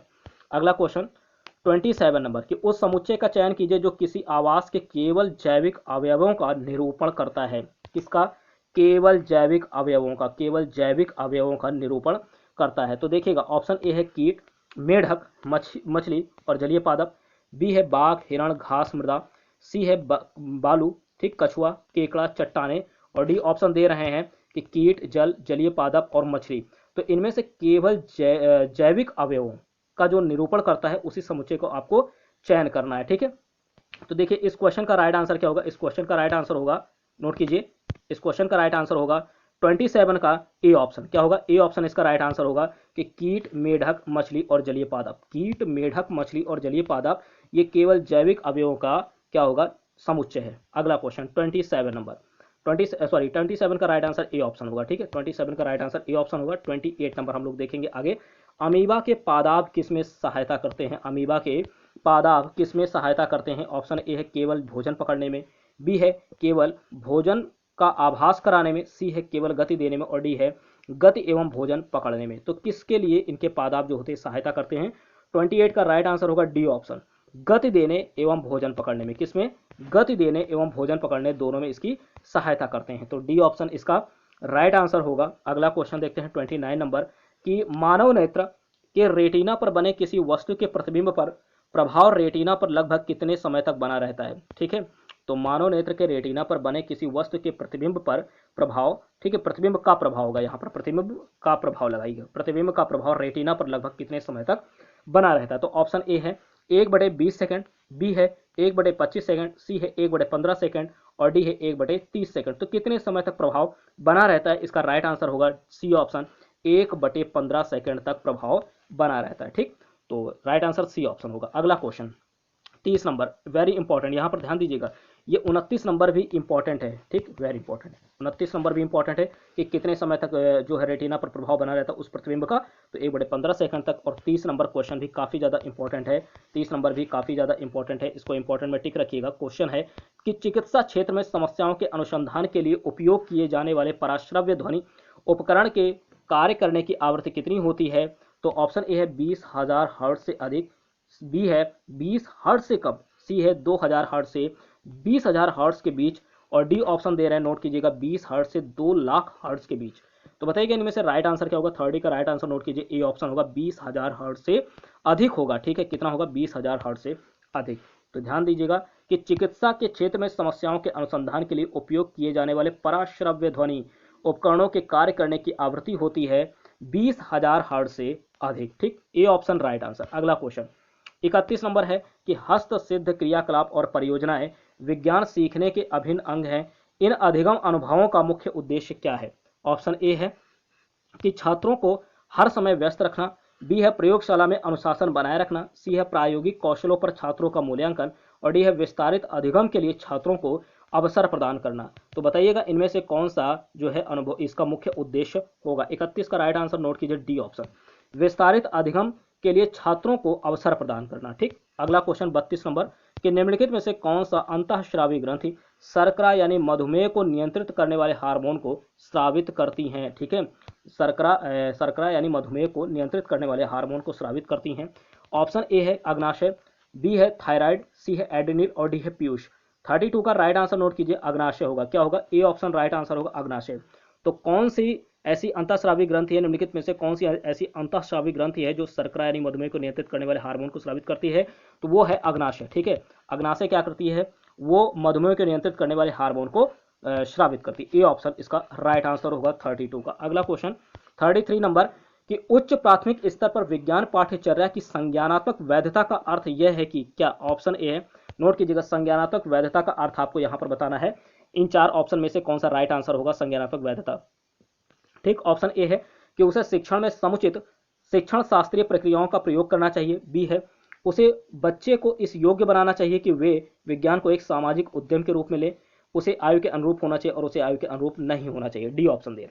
तो इसका राइट आंसर क्या होगा, 33 का राइट आंसर नोट कीजिए, सी ऑप्शन होगा, उसे आयु के अनुरूप होना चाहिए, उसे आयु के अनुरूप होना चाहिए। ठीक है, उच्च प्राथमिक स्तर पर विज्ञान पाठ्यचर्या की संज्ञानात्मक वैधता का अर्थ यह है कि उसे आयु के अनुरूप होना चाहिए, सी ऑप्शन राइट आंसर होगा। ठीक, अगला क्वेश्चन 34 नंबर है कि अच्छी विज्ञान शिक्षा को बच्चे के प्रति ईमानदार होना चाहिए। ठीक है, बच्चे के प्रति ईमानदार होना चाहिए का अर्थ है कि वह विज्ञान जो हमें पढ़ाते हैं को, ठीक है, वह विज्ञान जो हमें पढ़ाते हैं को, ऑप्शन ए है बच्चे को सीखने की प्रक्रिया के कौशलों में शामिल करना चाहिए, बी है बच्चे को समझ आने योग्य होना चाहिए, सी है बच्चे को समझ आने योग्य नहीं होना चाहिए और डी है बच्चे के परिवेश से जुड़ा होना चाहिए। तो बताइए 34 का राइट आंसर क्या होगा। इसका बी ऑप्शन राइट आंसर होगा, बी ऑप्शन राइट आंसर होगा कि बच्चे को समझ आने योग्य होना चाहिए। 34 का राइट आंसर बी ऑप्शन। अगला क्वेश्चन 100 क्वेश्चन में जितने भी आपके सही होते हैं लास्ट में कमेंट बॉक्स में कमेंट जरूर कीजिएगा कि इतने क्वेश्चन आपके 100 में सही हुए हैं। 35 नंबर है कि कोई व्यक्ति गाइटर, ठीक है, गाइटर नामक व्याधि से ग्रस्त है। कौन से रोग से, गाइटर से। ठीक, इस व्यक्ति को निम्नलिखित में से कौन सी ग्रंथि ठीक तरह से, इस व्यक्ति की निम्नलिखित में से कौन सी ग्रंथि ठीक तरह से कार्य नहीं करती। मतलब गाइटर अगर बीमारी है, ठीक, गाइटर नाम का रोग है, तो इसमें कौन सी ऐसी ग्रंथि होती है जो ठीक प्रकार से कार्य नहीं करती है। आपको बताना। ऑप्शन ए है थायराइड, बी है पीयूष, सी है अग्नाशय और डी है एड्रेनल। ठीक, 35 का राइट आंसर नोट कीजिए। इसका राइट आंसर होगा ए ऑप्शन थायराइड। तो जब भी गाइटर आए तो ध्यान रखिएगा, गाइटर नामक जो व्याधि होती है, रोग होता है, इसमें व्यक्ति की जो थायराइड होती है, थायराइड ग्रंथि, ये ठीक प्रकार से कार्य नहीं करती है गाइटर में, ठीक, थायराइड ठीक प्रकार से कार्य नहीं करती है, ये ऑप्शन राइट आंसर होगा। अगला question 36 number, very important 36 number, ठीक। तो यहाँ पर देखिए कि सामान्यतः उपयोग होने वाले निम्नलिखित किस ईंधन का, निम्नलिखित में से किस ईंधन का ऊष्मीय मान अधिकतम है, निम्नलिखित में से किस ईंधन का ऊष्मीय मान अधिकतम है। तो आपको बताना है, ऑप्शन ए है यहाँ पर कि पेट्रोल डीजल, बी है, सी ऑप्शन है कि संपीड़ित प्राकृतिक गैस यानी सीएनजी कंपोज्ड नेचुरल गैस, और डी है आपका द्रवित पेट्रोलियम गैस, ठीक है, एलपीजी। तो किसका ऊष्मीय मान सबसे ज्यादा होगा, इसका राइट आंसर होगा 36 का डी ऑप्शन, एलपीजी, ठीक। एलपीजी इसका जो ऊष्मीय मान होता है वो सबसे अधिक होता है, ठीक। यहाँ पर देखिए दोनों का ऊष्मीय मान यहाँ पर लिखा भी हुआ है, सीएनजी का और एलपीजी का। सीएनजी का 45.5 mg पर केजी, और यहाँ पर एलपीजी का जो ऊष्मीय मान है यहाँ पर लिखा है, देखिए एलपीजी का ये ज्यादा है 46.11 mg पर केजी, ठीक। तो इसका एलपीजी का याद रखिएगा सबसे ज्यादा ऊष्मीय मान होता है एलपीजी का, दोनों का यहाँ पर ऊष्मीय मान भी लिखा हुआ है, इंपॉर्टेंट है, स्क्रीनशॉट जरूर लीजिए, ठीक। 37 नंबर कि उस बल का चयन कीजिए जो अनुप्रयुक्त किए जाने के ढंग में अन्य से भिन्न है, अनुप्रयुक्त किए जाने के ढंग में अन्य से भिन्न है। ऑप्शन ए है, नोट कीजिए, घर्षण बल, बी है स्थिर वैद्युत बल, सी है चुंबकीय बल, और डी है गुरुत्वाकर्षण बल, ठीक। तो यहाँ पर आपको समझने वाली बात यह है कि घर्षण बल जो होता है, देखिए पहले समझ लीजिए कि घर्षण बल ये जो होता है ये प्राकृतिक तौर पर नहीं पाया जाता है, ठीक। लेकिन स्थिर वैद्युत बल, गुरुत्वाकर्षण बल, चुंबकीय बल ये प्रकृति में पाए जाते हैं। इस कारण से जो घर्षण बल होगा ये अन्य तीन से भिन्न होगा। तो यहाँ पर देखिए ऑप्शन ए है घर्षण बल, बी है स्थिर वैद्युत बल, सी है चुंबकीय बल, और डी है गुरुत्वाकर्षण बल। तो इसलिए यहाँ पर जो राइट आंसर होगा वो जो अन्य तीन से भिन्न है वो है घर्षण बल, क्योंकि घर्षण बल ये प्रकृति में नहीं पाया जाता है। तो ए ऑप्शन इसका राइट आंसर होगा। बाकी ये जो तीन है, स्थिर वैद्युत बल, चुंबकीय बल और घर्षण बल, ये प्रकृति में पाए जाते हैं, इस कारण से ये तीन एक से होंगे, लेकिन ये इन तीनों से भिन्न होगा। अगला क्वेश्चन 38 नंबर, इसका स्क्रीनशॉट जरूर लीजिए, ठीक। 38 नंबर देखिए फिर से आ गया ना, टैडपोल, ठीक, टैडपोल फिर से आ गया आपका। तो यहाँ पर क्वेश्चन थोड़ा सा आपसे दूसरे तरीके से पूछा गया है, लेकिन आंसर इसका भी आयोडीन ही जाएगा, मैं पहले बता दूं आपको, ठीक है, इसका भी आंसर आयोडीन ही जाएगा। देखिए टैडपोल जिस जल में वृद्धि कर रहे हैं उसमें उनका कार्यांतरण वृद्धि करके वयस्क बनना तभी संभव है जब उस जल में पर्याप्त मात्रा में हो। अभी मैंने बताया था आपको थोड़ी देर पहले कि इस तरीके के क्वेश्चन 19 नंबर क्वेश्चन था, ठीक है, 19 नंबर क्वेश्चन था। यहाँ पर देख लीजिए एक बार फिर से, ये 19 नंबर क्वेश्चन हम लोग पीछे करके देख लेते हैं, ठीक है। यहाँ पर देखिएगा 19 नंबर आ गए, ठीक, ये आ गया कि टैडपोल के कार्यांतरण के लिए जल में निम्नलिखित में से किस तत्व की उपलब्धता, ठीक। तो मैंने बताया था आपसे आयोडीन याद रखिएगा। इसी तरीके से अभी जो क्वेश्चन है वहां पर थोड़ा सा उसका जो लैंग्वेज है वो चेंज है, ठीक है, उसमें जो पूछा गया है वो थोड़ा सा चेंज है, लेकिन कि आंसर आपका यही जाएगा, आयोडीन ही होगा, ठीक। मैंने आपसे बताया था कि इस तरीके के क्वेश्चन टैडपोल से संबंधित कई बार एग्जाम में पूछे गए हैं, ठीक है, प्रीवियस ईयर क्वेश्चन पेपर में कई बार ये पूछा गया है सीटेट में। तो टैडपोल को आप विशेष तौर पर याद रखिएगा, ठीक, कि जिस जल में वृद्धि कर रहे हैं उसमें उनका कार्यांतरण यानी वृद्धि करके वयस्क बनना तभी संभव होगा जब उस जल में पर्याप्त मात्रा में क्या हो, आयोडीन हो। बाकी सब देखते ही भूल जाइए, ठीक, ये सब की बात नहीं कर रहे हैं, यहाँ पर क्या होना चाहिए, आयोडीन होना चाहिए, यानी डी ऑप्शन इसका राइट आंसर होगा, ठीक, डी ऑप्शन। अगला क्वेश्चन आपको दिखा दिया कि पीछे आपने 19 नंबर जो सॉल्व किया था उसका भी आंसर आयोडीन था और इसका भी आंसर आयोडीन है। अंतर यह है कि दोनों में क्वेश्चन जो पूछे गए हैं वो थोड़ा सा उसकी जो लैंग्वेज है वो अलग है, ठीक है। तो आपको समझ में आ गया होगा कि किसी भी तरीके से घुमा करके पूछा जाए टैडपोल से संबंधित कि जल में किस प्रकार की मात्रा, लास्ट में यही पूछा जाएगा कि जल में किस तत्व की उपलब्धता होना आवश्यक है, या जल में पर्याप्त मात्रा में कौन सा जो है क्या पाया जाना चाहिए, तो आप आयोडीन याद रखेंगे टैडपोल के लिए, ठीक। अगला क्वेश्चन 39 नंबर कि वायु कई गैसों का मिश्रण है, ठीक है, आपने इसमें 6, 7, 8 से ही पढ़ा होगा कि इसमें कितना कितना प्रतिशत सबका होता है। वायु कई गैसों का मिश्रण है। आयतन के अनुसार वायु में नाइट्रोजन 78.08% होता है, ऑक्सीजन 20.95% होता है, या आप राउंड फिगर में देखेंगे तो 21 कहीं पर लिखा मिलेगा, लेकिन एक्यूरेट याद रखिएगा 20.95 कितनी होती है ऑक्सीजन, 20.95% होती है, और आपका नाइट्रोजन कितनी होती है, 78.08% होती है। आगे देखिए, इनके अतिरिक्त उपस्थित अन्य गैसों जैसे carbon dioxide, methane, organ, ozone तथा जलवाष्प की सम्मिलित प्रतिशतता है लगभग, यानी इनको अगर छोड़ दिया जाए इन दोनों को, नाइट्रोजन 78.08% और ऑक्सीजन 20.95%। इनको अगर छोड़ दिया जाए तो बाकी जितनी भी बच रही हैं, ठीक है ना, बाकी जितनी भी बच रही हैं, जैसे कि ले लीजिए कार्बन डाइऑक्साइड हो गया, CO2, मीथेन हो गया, ऑर्गन हो गया, ओजोन हो गया, जलवाष्प हो गया, इन सभी की सम्मिलित प्रतिशतता कितनी होगी लगभग में आपको बताना है, लगभग में। तो यहाँ पर देखिए ऑप्शन ए है 0.1%, बिल्कुल नहीं होगा। 0.5% बिल्कुल नहीं होगा। 1.5% बिल्कुल नहीं होगा। 1% जाएगा। कितना जाएगा? सी ऑप्शन राइट आंसर 1% जाएगा। ठीक है, सम्मिलित प्रतिशतता कितनी होती है इन सभी की? 1% होती है लगभग में। ठीक है, 1%, सी ऑप्शन राइट आंसर। अगला क्वेश्चन यहाँ पर फिर से मैं बता दे रहा हूँ। ठीक है, सी ऑप्शन इसका राइट आंसर होगा। अगला है 40 नंबर। 40 नंबर, किसी क्षेत्र में गेहूं तथा चने जैसे अनाजों को उगाया जाता है, इस क्षेत्र की मृदा कैसी होनी चाहिए? ठीक है, तो ध्यान दीजिएगा, गेहूं और चने। ठीक, आपको यह भी पता होना चाहिए कि गेहूं और चने कौन सी फसल मानी जाती हैं, खरीफ की या रबी की। तो देखिए खरीफ की नहीं, यह रबी की फसल है। ठीक है, गेहूं और चने ये जो होते हैं ये रबी की फसल है, आपको याद रखना है। ठीक है, कि रबी की फसल है। ठीक, तो इसका जो टाइम पीरियड होता है रबी का, आपको ये भी याद रखना है। रबी की फसल का जो टाइम पीरियड होता है ये इधर नवंबर दिसंबर में से शुरुआत होती है, इनकी जो फसल की बुआई होती है नवंबर दिसंबर से शुरुआत होती है, और उधर मार्च अप्रैल में ये कट जाती है, मार्च अप्रैल में कट जाती है, ये भी याद रखना है आपको। ठीक, और खरीफ का क्या समय होता है? खरीफ काफी अभी थोड़ी देर पहले आपको बताया था कि जून जुलाई से इसकी स्टार्टिंग होती है बुआई की, और अक्टूबर और नवंबर तक ये जो है कट जाती हैं। ठीक, खरीफ की फसलें। ठीक, तो बात करते हैं आगे इसके जो मृदा होती है उसकी बात कर रहे हैं। ठीक, एक्स्ट्रा फैक्ट था, मैंने बता दिया आपको कि किसी क्षेत्र में गेहूं तथा चने जैसे अनाजों को उगाया जाता है, इस क्षेत्र की मृदा कैसी होनी चाहिए? ऑप्शन ए है मृणमय, बी है मृणमय तथा दोमट, सी है दोमट तथा बलुई, और डी है बलुई और मृणमय। ठीक, तो आपको पता होना चाहिए कि अगर गेहूं और चना उगाना है तो जो उस क्षेत्र की मृदा है वो कैसी होगी। 40 का राइट आंसर बी ऑप्शन होगा, मृणमय तथा दोमट होनी चाहिए। कैसी होनी चाहिए? मृणमय तथा दोमट। ठीक, अगला क्वेश्चन 40 का राइट आंसर बी ऑप्शन होगा। अगला है 41 नंबर, कि जब कोई कॉपर की प्लेट लंबे समय तक नम वायु में रखी रहती है। ठीक, कॉपर की प्लेट है, काफी समय तक अगर ये वायु में रखी रहेगी नम वायु में, तो इस पर हल्की परत जम जाती है। ये हरा पदार्थ, ठीक है, हल्की हरी परत, नोट कीजिएगा, हरी कलर की हल्की हरी परत जम जाती है। तो ये जो हरा पदार्थ होता है ये क्या होता है? हरा पदार्थ है ये क्या होता है? ऑप्शन ए है, नोट कीजिए, कि कॉपर कार्बोनेट और कॉपर हाइड्रोक्साइड का मिश्रण। ठीक, बी है कॉपर सल्फेट, सी है कॉपर हाइड्रोक्साइड और कॉपर सल्फेट का मिश्रण, और डी ऑप्शन है कि कॉपर कार्बोनेट और कॉपर सल्फेट का मिश्रण।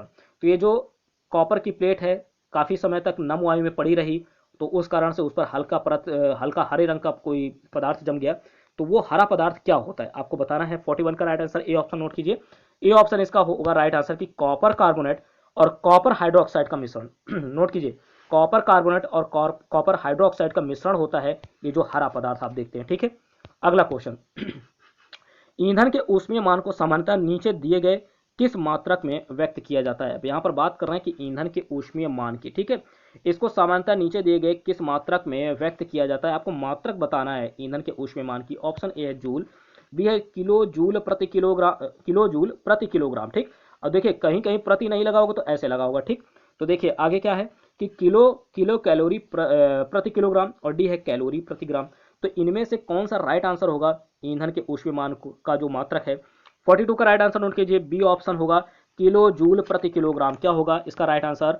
किलो जूल प्रति किलोग्राम, किलो जूल प्रति किलोग्राम इसका राइट आंसर होगा। अगला क्वेश्चन देखते हैं। इस तरीके के भी क्वेश्चन सीटेट में पूछे गए हैं, ठीक है, प्रीवियस ईयर क्वेश्चन पेपर में, और इस वीडियो को देखने के बाद आपके काफी क्वेश्चन कवर हो जाएंगे। ठीक है, क्योंकि 2011 से 2021 तक के सभी मोस्ट इंपॉर्टेंट क्वेश्चन इस वीडियो में लिए गए हैं, जो कि सीटेट में दोबारा पूछे जाने की उम्मीद है। ठीक है, तो 42 नंबर हो गया। 43 नंबर पर हम लोग पहुंच चुके हैं। 43 नंबर नोट कीजिए कि विज्ञान शिक्षा के संदर्भ में रचनावाद शब्दावली का अर्थ क्या है? रचनावाद शब्दावली की बात कर रहे हैं। ऑप्शन ए है वैज्ञानिक विकास के बारे में अद्यतन जानकारी देना चाहिए। रचनावाद की बात कर रहे हैं कि इस शब्दावली का अर्थ क्या है, कि वैज्ञानिक विकास के बारे में अद्यतन जानकारी देनी चाहिए। वह विज्ञान के बारे में पूर्ण जानकारी नहीं देनी चाहिए। सी है कक्षा में प्रश्न पूछने के लिए बच्चों को हतोत्साहित करना चाहिए। यह है रचनावाद शब्दावली का अर्थ, आपको बताना है कौन सा होगा। और डी ऑप्शन है कि विज्ञान सीखने की प्रक्रिया में सक्रिय रूप से शामिल करना चाहिए। तो कौन सा होगा इनमें चार में से राइट आंसर रचनावाद शब्दावली का अर्थ? ठीक है, 43 का राइट आंसर नोट कीजिएगा कि रचनावाद शब्दावली का अर्थ, एक मिनट ऊपर से देखेंगे, कि वैज्ञानिक विकास के बारे में अद्यतन जानकारी देना, ये भी नहीं होगा। विज्ञान के बारे में पूर्ण जानकारी देना, ये भी नहीं होगा।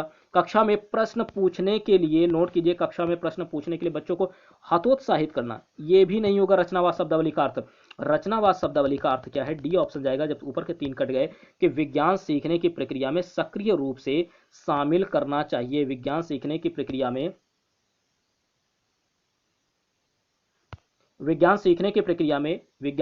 प्रक्रिया में सम्मिलित रूप से सक्रिय करना चाहिए। ठीक है, सक्रिय रूप से सम्मिलित करना चाहिए। ठीक, यहाँ पर थोड़ा सा टेक्निकल प्रॉब्लम हो गई थी, तो देखिए इसका राइट आंसर नोट कीजिए। फिर से इसका राइट आंसर नोट कीजिए, टेक्निकल प्रॉब्लम हो गई थी थोड़ी सी। इसका राइट आंसर डी ऑप्शन होगा। ठीक है, डी ऑप्शन होगा कि विज्ञान सीखने की प्रक्रिया में सक्रिय रूप से सम्मिलित करना चाहिए। डी ऑप्शन इसका राइट आंसर होगा। ठीक, अगला क्वेश्चन है, नोट कीजिए 44 नंबर। ठीक, 44 नंबर, थोड़ा सा टेक्निकल प्रॉब्लम हो गई।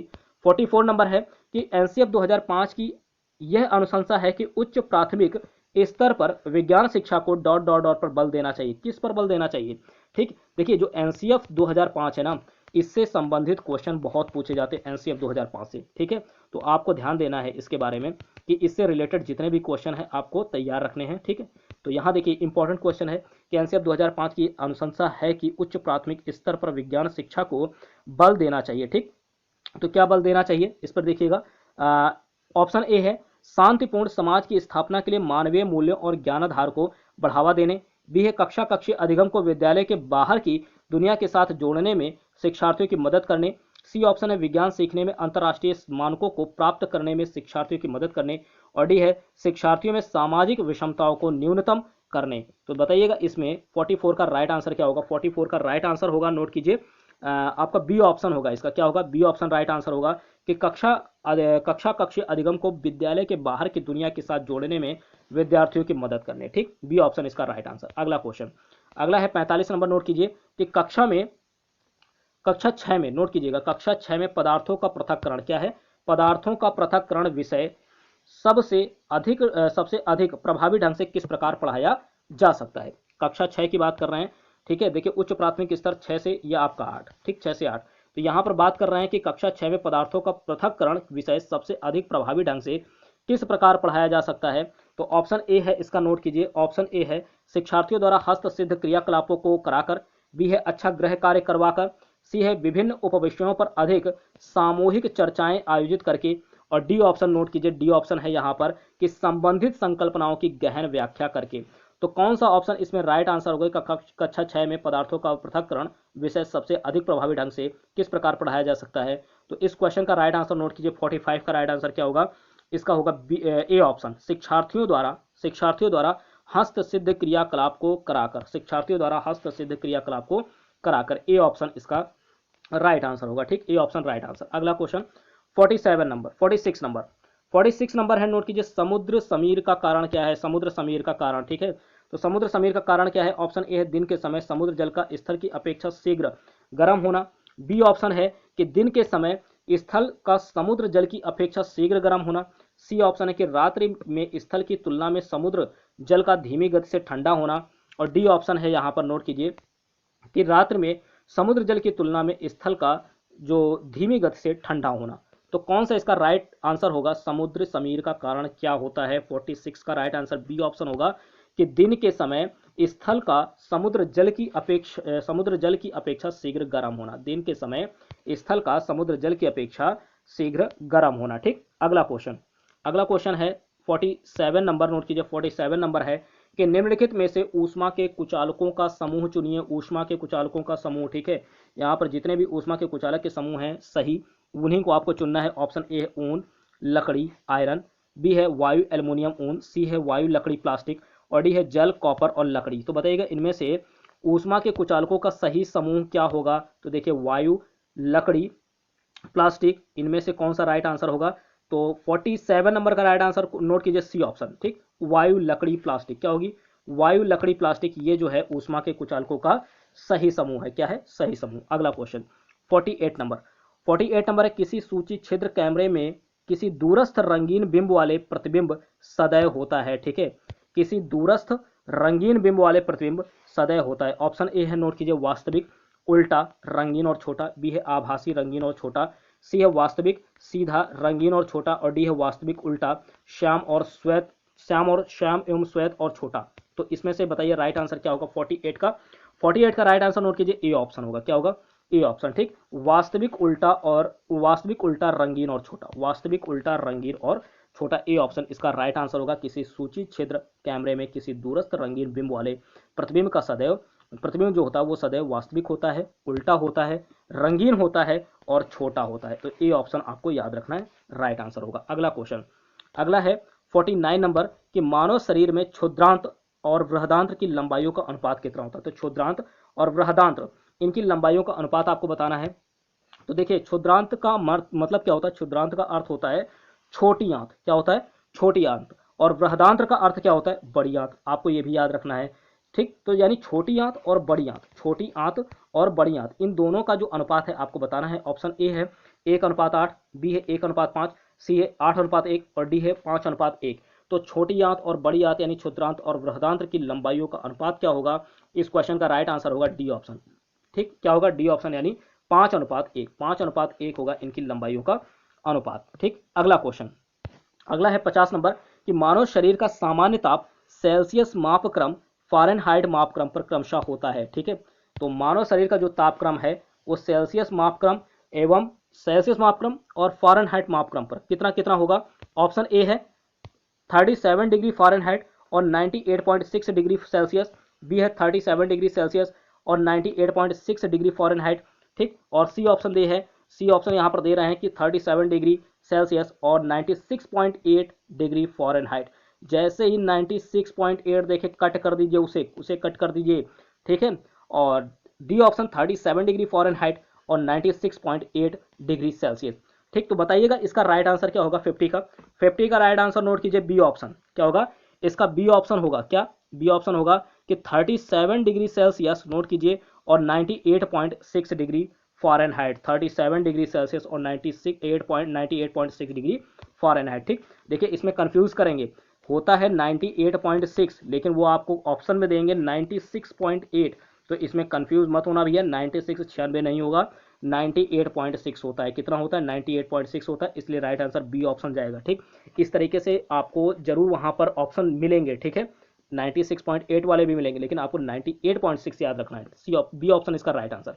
अगला क्वेश्चन 51 नंबर कि मानव में जनन की अवधि की घटनाओं का सही क्रम क्या है। जनन की अवधि की घटनाओं का सही क्रम क्या है। ऑप्शन ए है युग्मक बनाना, निषेचन, युग्मनज और भ्रूण, बी है युग्मक बनाना, युग्मनज, निषेचन, भ्रूण, सी ऑप्शन नोट कीजिए, सी ऑप्शन है कि युग्मक बनाना, निषेचन, भ्रूण, युग्मनज और डी ऑप्शन है युग्मनज, युग्मक बनाना, निषेचन और भ्रूण। तो मानव में जनन की अवधि की घटनाओं का सही क्रम नोट कीजिए, 51 का राइट आंसर होगा ए ऑप्शन। क्या होगा इसका, ए ऑप्शन राइट आंसर है युग्मक बनाना, निषेचन, युग्मनज, भ्रूण, ठीक। युग्मक बनाना, निषेचन, युग्मनज और भ्रूण, इसका राइट आंसर ए ऑप्शन होगा। अगला क्वेश्चन है 52 नंबर, प्लास्टिक के सामान्य गुण हैं, प्लास्टिक के सामान्य गुण क्या है। तो देखिएगा यहाँ पर ऑप्शन जो है, ठीक है, एक मिनट, इसको ऐसे, प्लास्टिक के जो सामान्य गुण हैं, ऑप्शन ए है कि टिकाऊ, विद्युत के सुचालक, अनअभिक्रियाशील, ठीक। प्लास्टिक की बात कर रहे हैं, ठीक है। विद्युत के सुचालक होते हैं, कुचालक होते हैं, अभी आपको ये भी ध्यान देना है, ठीक। तो ऑप्शन बी है विद्युत के कुचालक होते हैं प्लास्टिक, ध्यान रखिएगा। बी ऑप्शन है ऊष्मा के सुचालक, वजन में हल्के, विद्युत के सुचालक। सी ऑप्शन है टिकाऊ, वजन में हल्के, अनअभिक्रियाशील। और यहाँ पर डी ऑप्शन है कि टिकाऊ, ऊष्मा के सुचालक, अनअभिक्रियाशील।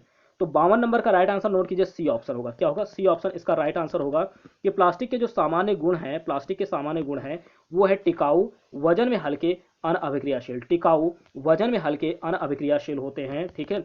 ये प्लास्टिक के सामान्य गुण है, सी ऑप्शन राइट आंसर। अगला क्वेश्चन 53 नंबर है पोलियो का कारण। पोलियो का कारण आपको बताना है क्या होता है। यहाँ पर ऑप्शन दिए हैं, ऑप्शन ए है बैक्टीरिया, बी है प्रोटोजोआ, सी है नोट कीजिए आपका फफूंद और डी है वायरस यानी विषाणु। तो इनमें से राइट आंसर क्या होगा, डी ऑप्शन ही होगा, वायरस यानी विषाणु होगा, ठीक है। आपका वायरस यानी विषाणु पोलियो का कारण होता है, पोलियो का कारण होता है, डी ऑप्शन इसका राइट आंसर है। अगला क्वेश्चन, अगला है 54 नंबर कि 54 नंबर देखिएगा, निम्नलिखित जंतुओं में से रोमंथी यानी रूमिनेंट जंतुओं का समुच्चय कौन सा है। रोमंथी यानी रूमिनेंट जंतुओं का समुच्चय कौन सा है आपको बताना है। तो सबसे पहले आपको पता होना चाहिए कि रोमंथी यानी रूमिनेंट, ठीक, होते क्या हैं। ऐसे जानवर को कहते हैं जो जुगाली करते हैं, ठीक, क्या करते हैं, जुगाली करते हैं।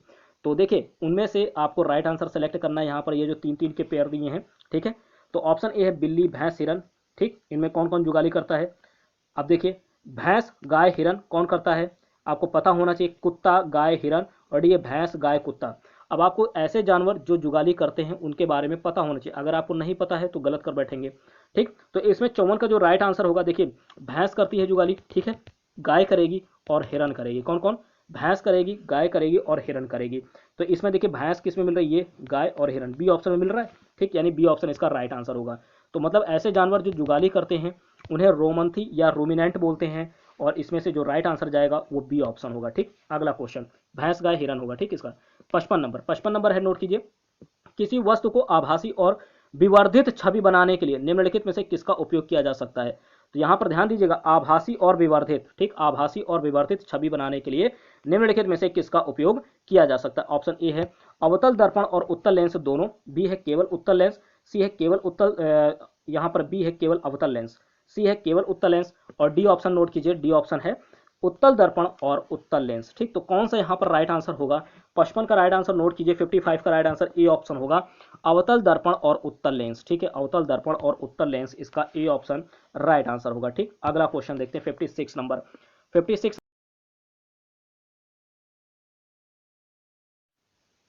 नंबर क्वेश्चन है कि विज्ञान शिक्षा द्वारा छात्रों में अभिव्यक्तियों एवं मूल्यों के विकास के मूल्यांकन के लिए निम्नलिखित में से कौन सी तकनीकी सबसे उपयुक्त होगी? ऑप्शन ए है, नोट कीजिए, रेटिंग स्केल, बी है जांच सूची यानी चेकलिस्ट, सी है अवलोकन, और डी है कागज पेंसिल परीक्षण। तो कौन सी इसमें से तकनीकी है जो सबसे अधिक उपयुक्त होगी विज्ञान शिक्षा द्वारा छात्रों में अभिव्यक्ति एवं मूल्यों के विकास के मूल्यांकन के लिए? तो नोट कीजिएगा, अभिव्यक्ति एवं मूल्यों के विकास के मूल्यांकन के लिए की बात कर रहे हैं, तो 56 का राइट आंसर होगा, नोट कीजिए, आपका सी ऑप्शन। क्या होगा? अवलोकन, सी ऑप्शन इसका राइट आंसर होगा। ठीक, अगला क्वेश्चन सी राइट आंसर। 57 नंबर है, निम्नलिखित ग्रहों में से किसका अपना कोई ग्रह नहीं है? ऐसा कौन सा ग्रह है जिसका अपना कोई ग्रह है ही नहीं? ऑप्शन ए है बृहस्पति, बी है यूरेनस, सी है मंगल और डी है शुक्र। तो देखिए 57 का राइट आंसर क्या होगा? समझ लीजिए यहाँ पर कि बृहस्पति का अपना ग्रह है, ठीक, और यूरेनस का भी है, मंगल का भी है, लेकिन शुक्र का नहीं है। डी ऑप्शन इसका राइट आंसर होगा। ठीक, अगला क्वेश्चन 58 नंबर। देखिए 58 नंबर है कि अच्छी विज्ञान शिक्षा, नोट कीजिए, अच्छी विज्ञान शिक्षा हाईलाइट है, को कुछ आधारभूत वैधता को पूरा करना चाहिए। उच्च प्राथमिक स्तर पर कक्षा 6 के पाठ्यक्रम में छाया बनने के संप्रत्यय द्वारा निम्नलिखित में से कौन सी वैधता का सर्वाधिक औचित्य से पालन होता है? ठीक है, सर्वाधिक औचित्य से पालन होता है। ऑप्शन ए संज्ञानात्मक, बी है विषय वस्तु, सी है प्रक्रिया और डी है परिवेशीय। ठीक, तो 58 का राइट आंसर नोट कीजिए, बी ऑप्शन होगा विषय वस्तु। क्या होगा? बी ऑप्शन विषय वस्तु इसका राइट आंसर। अगला क्वेश्चन 59 नंबर देखते हैं। 59 नंबर है कि मानव नेत्र में शलाकाओं और शंकुओं के विषय में सही कथन चुनना है। तो नोट कीजिए, मानव नेत्र में शलाकाओं और शंकुओं के विषय में सही कथन यहाँ पर क्या होगा वो आपको चुनना है। ठीक है, ऑप्शन ए शंकु तीव्र प्रकाश के लिए सुग्राही होते हैं, बी है शलाकाएं यानी वर्णों यानी रंगों की अनुभूति कर सकती हैं, शलाकाएं वर्णों यानी रंगों की अनुभूति कर सकती हैं, सी ऑप्शन है कि शंकु मंद प्रकाश के लिए सुग्राही होते हैं, और डी ऑप्शन है कि शलाकाएं तीव्र प्रकाश के लिए सुग्राही होती हैं। ठीक, तो यहाँ पर 59 का राइट आंसर नोट कीजिए, ए ऑप्शन होगा। क्या होगा? ए ऑप्शन होगा, शंकु तीव्र प्रकाश के लिए सुग्राही होते हैं। ए ऑप्शन राइट आंसर होगा 59 का। अगला क्वेश्चन 60वां नंबर है कि वैज्ञानिक ज्ञान के बारे में निम्नलिखित में से किस कथन से आप सहमत नहीं होंगे? वैज्ञानिक ज्ञान के बारे में निम्नलिखित में से किस कथन से आप सहमत नहीं होंगे? ऑप्शन ए है वैज्ञानिक ज्ञान सिद्धांतों से निकलता है, बी है वैज्ञानिक ज्ञान निरपेक्ष, निश्चित और शाश्वत होता है, सी है वैज्ञानिक ज्ञान के विकास में कल्पना शक्ति और सृजनात्मकता सम्मिलित होती है, डी ऑप्शन है कि वैज्ञानिक ज्ञान सामाजिक एवं सांस्कृतिक रूप से अंतः स्थापित होते हैं। तो इनमें से किस कथन से आप सहमत नहीं है वैज्ञानिक ज्ञान के बारे में? जो यहाँ पर 4 कथन है, इनमें से किस कथन से आप सहमत नहीं है? तो 60 का राइट आंसर नोट कीजिए, डी ऑप्शन। यहाँ पर जो डी ऑप्शन है कि वैज्ञानिक ज्ञान सामाजिक एवं सांस्कृतिक रूप से अंतः स्थापित होते हैं, इस कथन से सहमत नहीं है। तो ये डी ऑप्शन इसका राइट आंसर होगा। अगला क्वेश्चन 61 नंबर के निम्नलिखित में से कौन सा विकल्प स्वपोषियों के समूह को दर्शाता है? बात कर रहे हैं स्वपोषियों के समूह को दर्शाता है, इनमें से कौन सा ऑप्शन विकल्प है? ऑप्शन ए है पालक, छत्रक, टमाटर, ईस्ट, बी है शैवाल, अमरबेल। ठीक है, और अमरबेल को आकाश बेल भी कहते हैं, आपको पता होना चाहिए, अमरबेल को ही आकाश बेल भी कहते हैं। ठीक, तो कहीं पर भी अगर आकाश बेल लेकर के आए तो भी आपको पता होना चाहिए अमरबेल का ही नाम है। ठीक, तो आगे देखेंगे केला, आम, शैवाल, पालक, टमाटर, केला, तुलसी, शैवाल, ये देखिए आकाश बेल लिखा हुई है। ठीक है, आकाश बेल। तो 61 का राइट आंसर नोट कीजिए, 61 का राइट आंसर होगा आपका सी ऑप्शन। क्या होगा? सी ऑप्शन होगा। इसमें से स्वपोषी कौन कौन से होंगे? शैवाल होगा, पालक होगा, टमाटर, केला, शैवाल, पालक, टमाटर, केला, ये जो है स्वपोषी के समूह को दर्शाते हैं। ठीक, अगला क्वेश्चन 62 नंबर है, निम्नलिखित में से कौन सा विकल्प वायरस, नोट कीजिएगा, वायरस द्वारा मनुष्य को होने वाले रोगों के समूह को दर्शाता है। तो निम्नलिखित में से कौन सा विकल्प वायरस द्वारा मनुष्य को होने वाले रोग के समूह को दर्शाता है? ऑप्शन ए है खसरा, chicken pox, hepatitis A, B है chicken pox, malaria, hepatitis A, C है खसरा, पोलियो, टाइफाइड, डी है खसरा, टाइफाइड और क्षय रोग।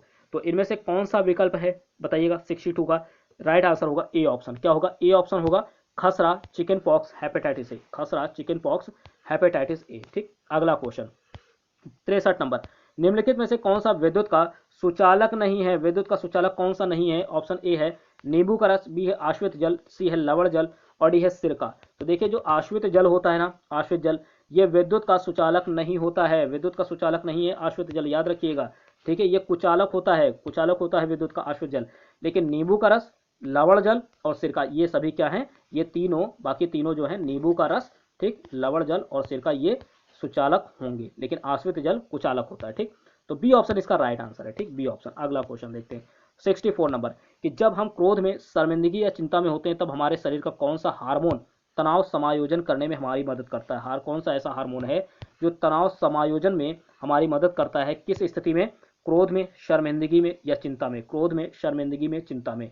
ठीक, तो ऑप्शन ए है एड्रेनालिन, ठीक, बी है थायरॉक्सिन, सी है इंसुलिन और डी है एस्ट्रोजन। तो बताइएगा इनमें से कौन सा राइट आंसर होगा जो क्रोध में, शर्मिंदगी में या चिंता में हमारे शरीर के हार्मोन को तनाव, हमारे शरीर के हार्मोन जो है उसके तनाव को समायोजित करने में हमारी मदद करता है? तो 64 का राइट आंसर होगा ए ऑप्शन, एड्रेनालिन। ठीक, ये जो एड्रेनालिन होता है ये हमारे शरीर के, ये हार्मोन तनाव समायोजन करने में हमारी मदद करता है। ठीक, ए ऑप्शन इसका राइट आंसर होगा। 65 नंबर क्वेश्चन है कि निम्नलिखित में से किस ईंधन का ऊष्मीय मान सबसे अधिक है? ठीक है, इनमें से कौन सा ऐसा ईंधन है जिसका ऊष्मीय मान सबसे अधिक है? ऑप्शन है पेट्रोल, बी है डीजल, सी है कोयला और डी है हाइड्रोजन। तो देखिए इनमें से सबसे अधिक ऊष्मीय मान होगा हाइड्रोजन का। किसका होगा? हाइड्रोजन का होगा। डी ऑप्शन इसका राइट आंसर होगा। ठीक है, डी ऑप्शन राइट आंसर। अगला क्वेश्चन देखते हैं 66 नंबर।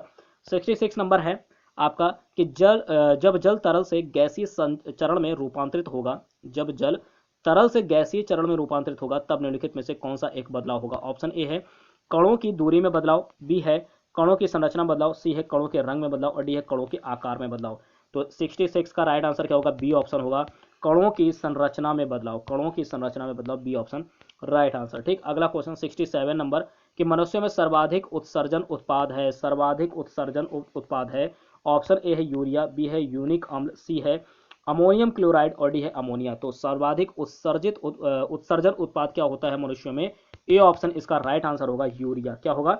यूरिया होगा राइट आंसर, ए ऑप्शन। अगला क्वेश्चन 68 नंबर कि शिक्षक द्वारा कक्षा 7 के बच्चों को पानी बचाओ, नोट कीजिए, पानी बचाओ विषय पर अधिगम को किस प्रकार से अधिक सार्थक बनाया जा सकता है? ठीक है, अधिक सार्थक बनाने के लिए क्या करना होगा? ऑप्शन ए है पोस्टर लिखवाना, ध्यान दीजिएगा, पानी बचाओ विषय पर। ठीक है, पोस्टर लिखवाना, बी है पहली प्रतियोगिता करवाकर, सी है बच्चों को पानी की खपत पर अपने मोहल्ले के लोगों को साक्षात्कार तथा जल जांच करवाकर और डी है निबंध लिखवाकर।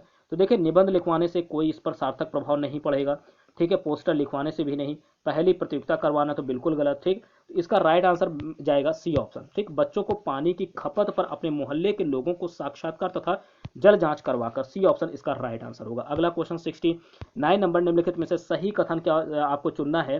तो ऑप्शन ए है, नोट कीजिए, कि सभी रंगों की पत्तियां प्रकाश संश्लेषण करती हैं, बी है केवल पत्तियों में ही प्रकाश संश्लेषण होता है, सी है केवल हरी पत्तियों वाले पौधे ही प्रकाश संश्लेषण करते हैं और डी है पौधे क्लोरोफिल की अनुपस्थिति में भी प्रकाश संश्लेषण कर सकते हैं। तो 69 का राइट आंसर नोट कीजिए, सी ऑप्शन होगा। क्या होगा?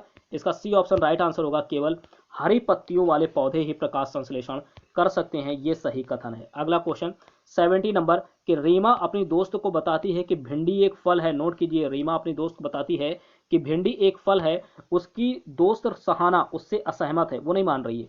निम्नलिखित में से कौन सा कथन सत्य होगा? ठीक है, ऑप्शन ए है भिंडी में बीज होते हैं इसलिए वह फल है, बी है भिंडी को पकाकर खाया जाता है अतः वह एक सब्जी है, सी है भिंडी में बीज होते इसलिए वह एक सब्जी है और डी है भिंडी एक सब्जी है अतः वह फल नहीं हो सकती है। तो कौन सा ऑप्शन इसका राइट आंसर होगा?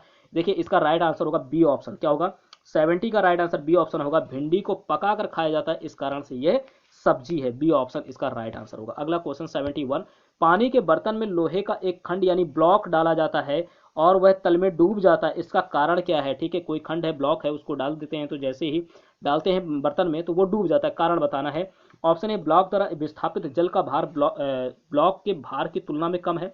बी है ब्लॉक का भार ब्लॉक द्वारा विस्थापित जल के भार की तुलना में कम है। ठीक, और आगे है कि बर्तन इतना गहरा नहीं है कि ब्लॉक तैर सके। डी ऑप्शन है कि जल का घनत्व तो ब्लॉक के घनत्व की तुलना में अधिक है। तो देखिए 71 का जो राइट आंसर होगा वो क्या है? ए ऑप्शन है। क्या है? ए ऑप्शन इसका राइट आंसर है 71 का, कि ब्लॉक द्वारा विस्थापित जल का भार ब्लॉक के भार की तुलना में कम है। ठीक, तो ये इसका राइट आंसर होगा 71 का, ए ऑप्शन। अगला 72 नंबर है, कोई विज्ञान शिक्षिका अपने छात्रों का विभिन्न प्रकरण कौशलों का मूल्यांकन करना चाहती है।